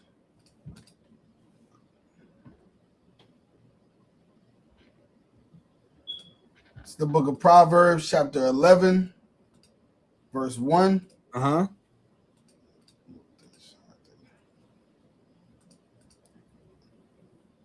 A false balance is abomination to the Most High, but a just weight is his delight. What is, man? Come on, man. I love this scripture right here. Because we talking about fraud. We're talking about somebody giving a false balance. The Lord don't, let me tell you something. The Lord don't like that falseness, that falsehood. You understand? You're not to manipulate each other and have a false balance. The Lord, he's a just. What is it? That's where you get the word justice from. A just weight is his delight. Be honest. You want to know why a lot of these marriages fail today? Because they weren't honest. Right. You look at all these divorces going on in the world. You know what? Because guess what? They withheld things back that they should have said. But they wanted the appearance. They wanted the surface level. You understand? They didn't want to do what they didn't want to be honest with each other. And you know what? And when you're not honest in the beginning, it eventually shows up later on in the marriage. It eventually shows up. It's gonna show up one way or another. And then guess what you're gonna say? You never told me that when we first dated. I'm sorry, courted. You never showed me that. You never told me that. I never knew that. Why didn't you tell me? That's a false balance. Clear it all up now. Now is the time. Before we go any further. This is what I want. This is what I will accept. This is what I would not accept. And who knows? There may be some things that you thought that you wouldn't accept that you may accept, but you better make sure that you let him know or her know. You better be clear with each other. The Lord hates a false balance. Don't be like Laban in the Bible. Didn't he defraud? Didn't he try to defraud Jacob? Huh? He defrauded him. Don't be like that. Don't be a person that's known for defrauding. I just want to I want to get with the sister. And then the sister, you wasn't real with the sister. You ain't tell the sister, you told her something that wasn't true. Just so you can get her hand in marriage. And same thing with you sisters. I told his brother I was gonna do this A, B, and C, D, and then I didn't do it. I just wanted him to take me, I wanted him to take away my reproach. Come on, man. Come on now. You got to get real now. You got to have a real conversation and deal with this topic, because this is something serious we talking about. Let's go back to the slide, my brother.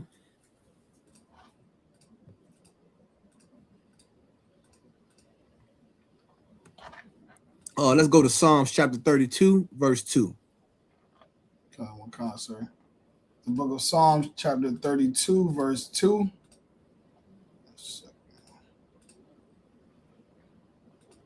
Blessed is the man unto whom the Most High imputeth not iniquity, and in whose spirit there is no guile.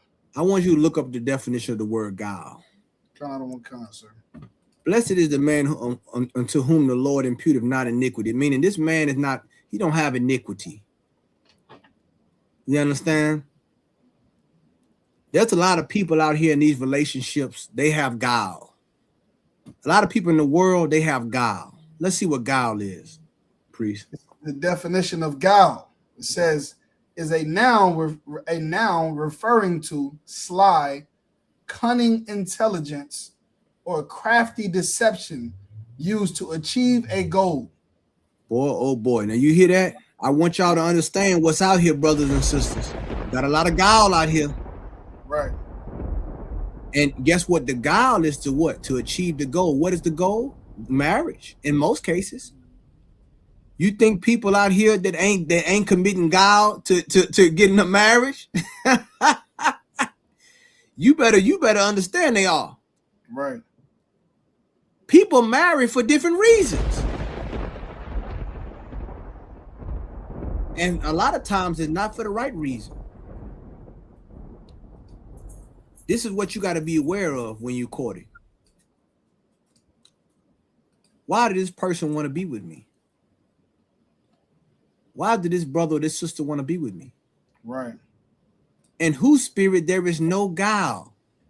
Don't be out here, but God, don't defraud a brother or sister in here. That ain't the way we taught up in here. Right. That ain't the way we taught up. I damn sure wouldn't talk like that.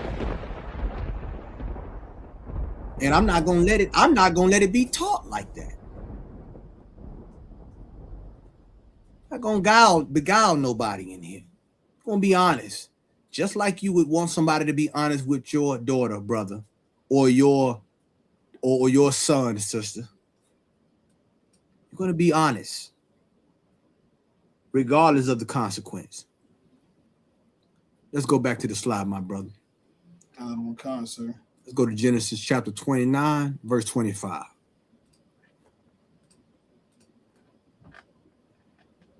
We've got a few more to go, man. I want y'all to stick with me, man. I hope this class is edifying to somebody out there. I hope what I'm saying is what I'm putting down, somebody's picking up.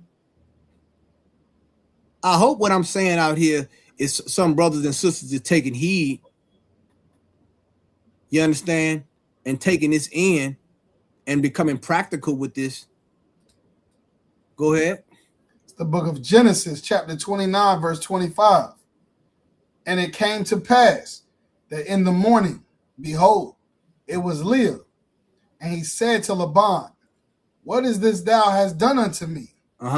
Did not I serve thee for Rachel? Meaning he did his 7 years for Rachel.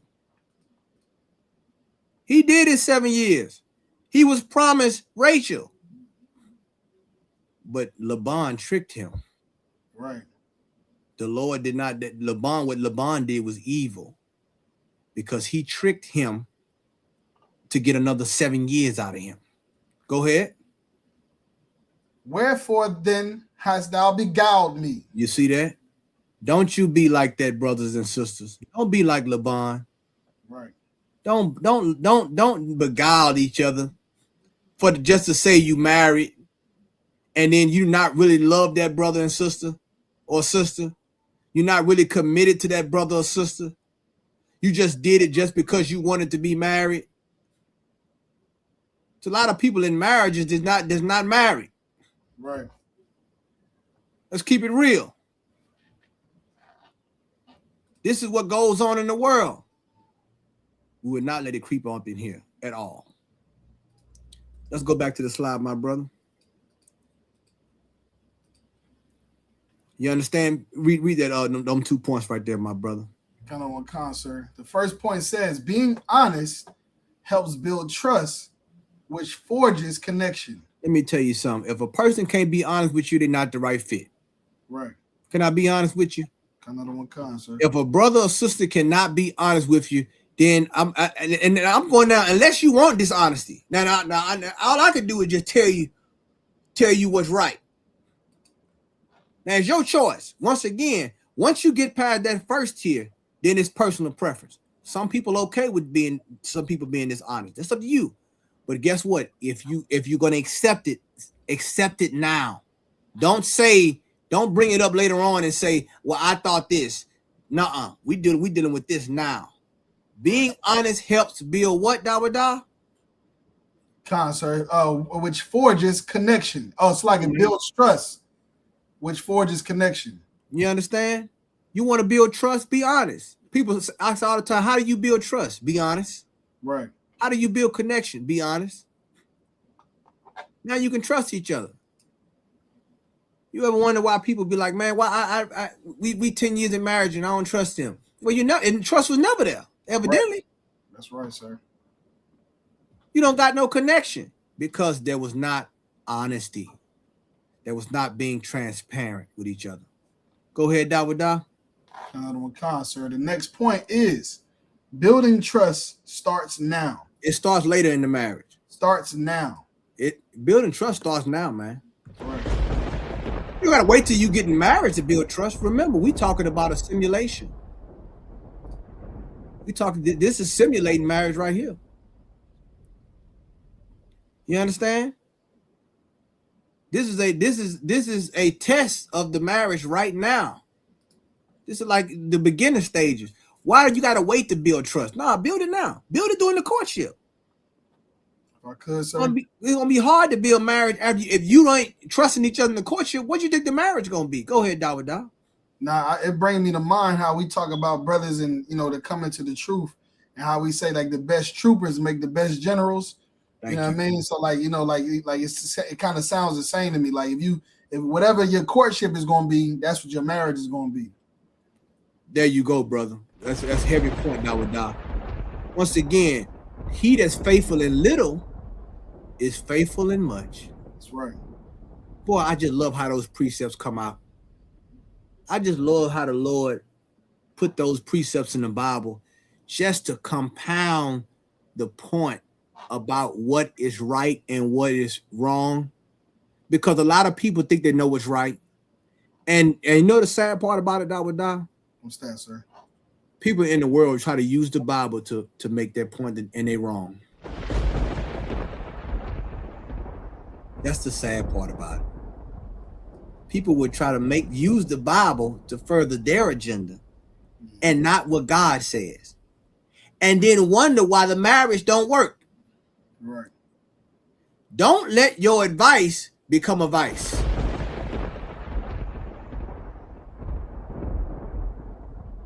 I'm trying to be as patient as I can, but a lot of stuff is on my radar. A lot of stuff is on my radar. And I'm going to smash it out of here if it tries to creep in here. I'm telling you right now. Not on my watch. You know what I'm saying? I'm going to stand with what the school says, and we're all going to stay with what the school says, and we're not going to make our own agenda.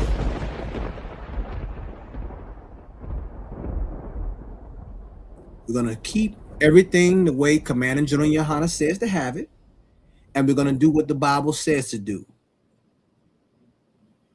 And I want to make myself crystal clear. Because if I see anything other than that, if my rank as a captain, a high-ranking captain in this school, I'm going to stand on it 1,000%. I'm sorry, 13,000.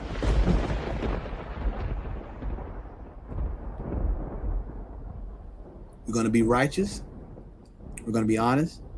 And we're not going to be led by our flesh. We're going to be led by our spirit, because the process and importance of courtship is serious. Courtship is in session. Let's go, Dawada. The next we have Proverbs chapter 31, verse 11. Mm-hmm.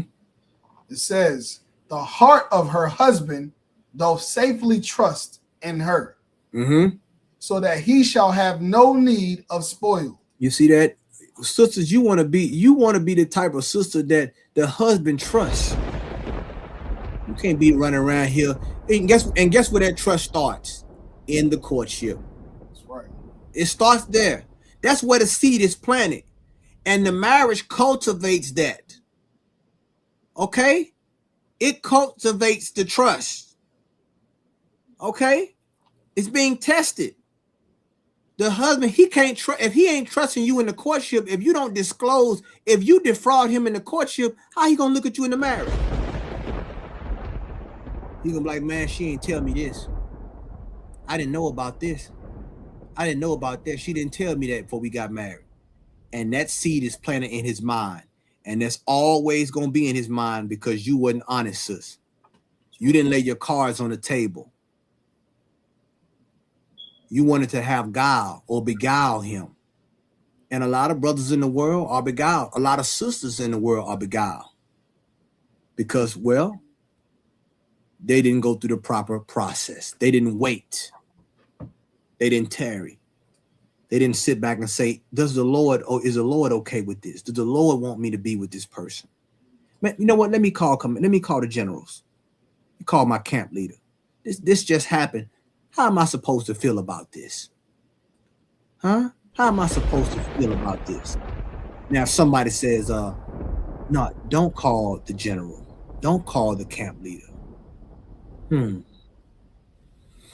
I don't know about that now. That don't sound too good to me. It don't sound too good for somebody to tell you not to call the school. What they call a red flag, sir. Oh yeah, it's red. It's red, brother. It's a red flag, Dawada. I'm always weary of people who say, no, just leave the school out of it. Don't nobody got to know about this. I'm always, that's why I specialize. That's one thing I love about the school. And I thank the Lord for the general for turning me loose sometimes. Whenever I'm able to get loose, Dawada, I thank the Lord for it. Kind of what kind, sir? Because I can do all the bidding that I need to do to make sure that it don't happen again. You understand? I'm still learning though, Dawada. You know what I'm saying? I ain't there yet, but there's certain things that I have gained season on, and that's the beautiful thing about the truth and about growth. But I'm always weary about when people say, she said don't tell the school, or he said don't tell the school. Why? What do you got to hide? What are you trying to hide or have a hidden agenda of? Boaz told the whole city. Abraham's chief servant told the whole family. Right. No hidden agenda, no hidden cost and fees.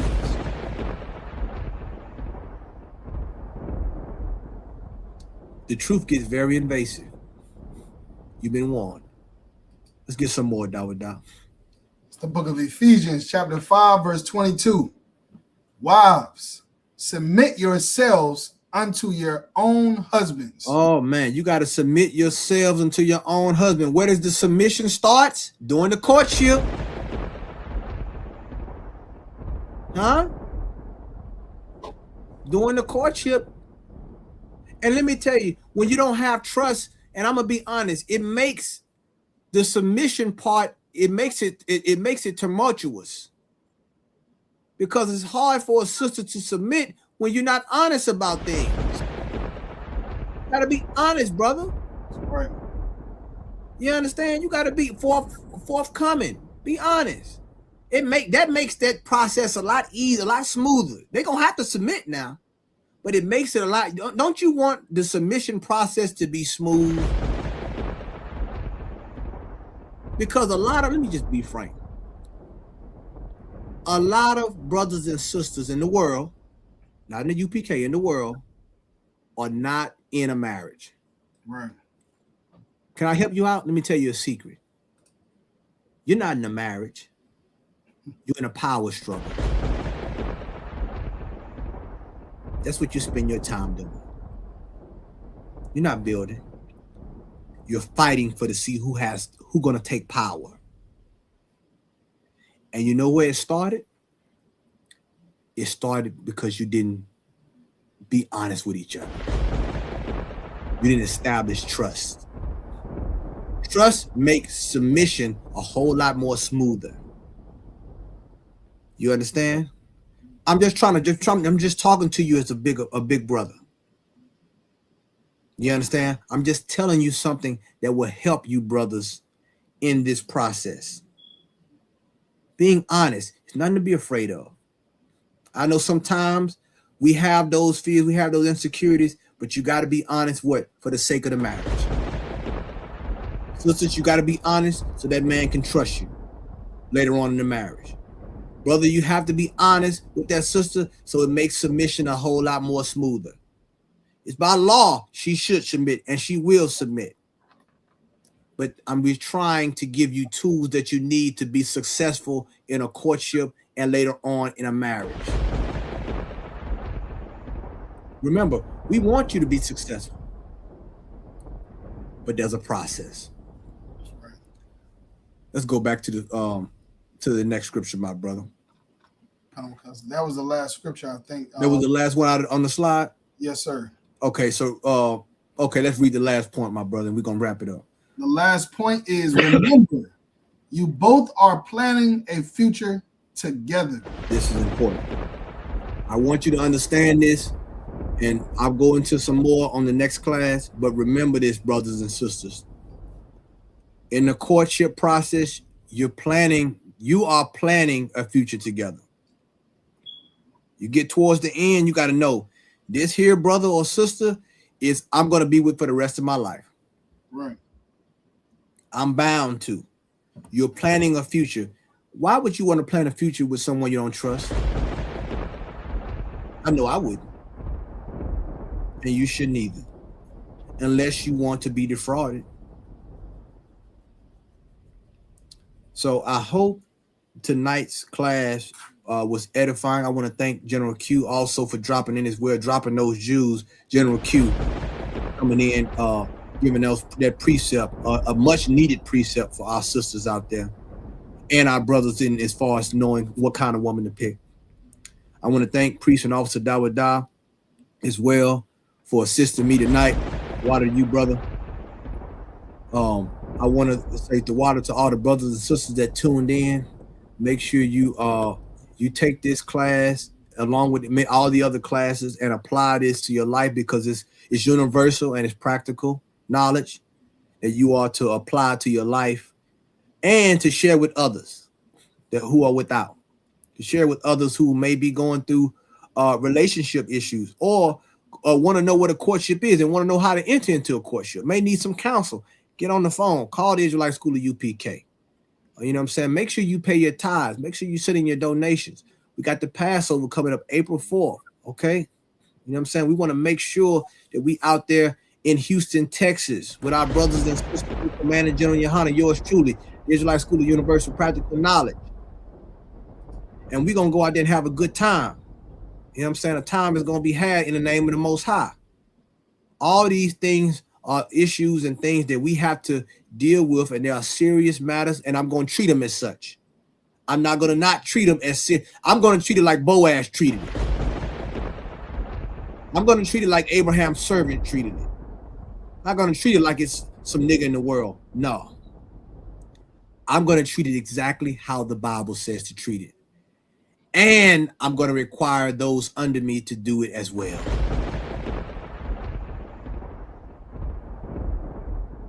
I want to be clear. Priest and Officer Dawada, you got anything you want to add, my brother? No, sir. You said it all, sir. Okay. Most High in Christ. So with that, I want to salute all the brothers. Shalom Yahweh Ba'ashem Yahweh. And to the sisters out there, Shalom Yahweh Shema Alatham Ba'ashem Yahweh Shah. Dawada. Shalom Israel. Every time the moon and stars reflect the plain, our love begins to dwell. You and I begin a sentimental game. Our dreams to climb there. Just as long as we're together, there is no place or time. Shalom, Yahushua Ba'ashem Yahshua, everybody. As we know, the Lord's Passover is not that far away. So ladies, you want to make sure you have your corsages in time, so don't delay. The red corsages are for our married ladies. The white corsages are for the single ladies. So make sure that you order yours today from our sisters over at Costly Array. And I pray that I see all of you at the Lord's annual Passover. Don't forget, order today from Costly Array. Just as long as we're together.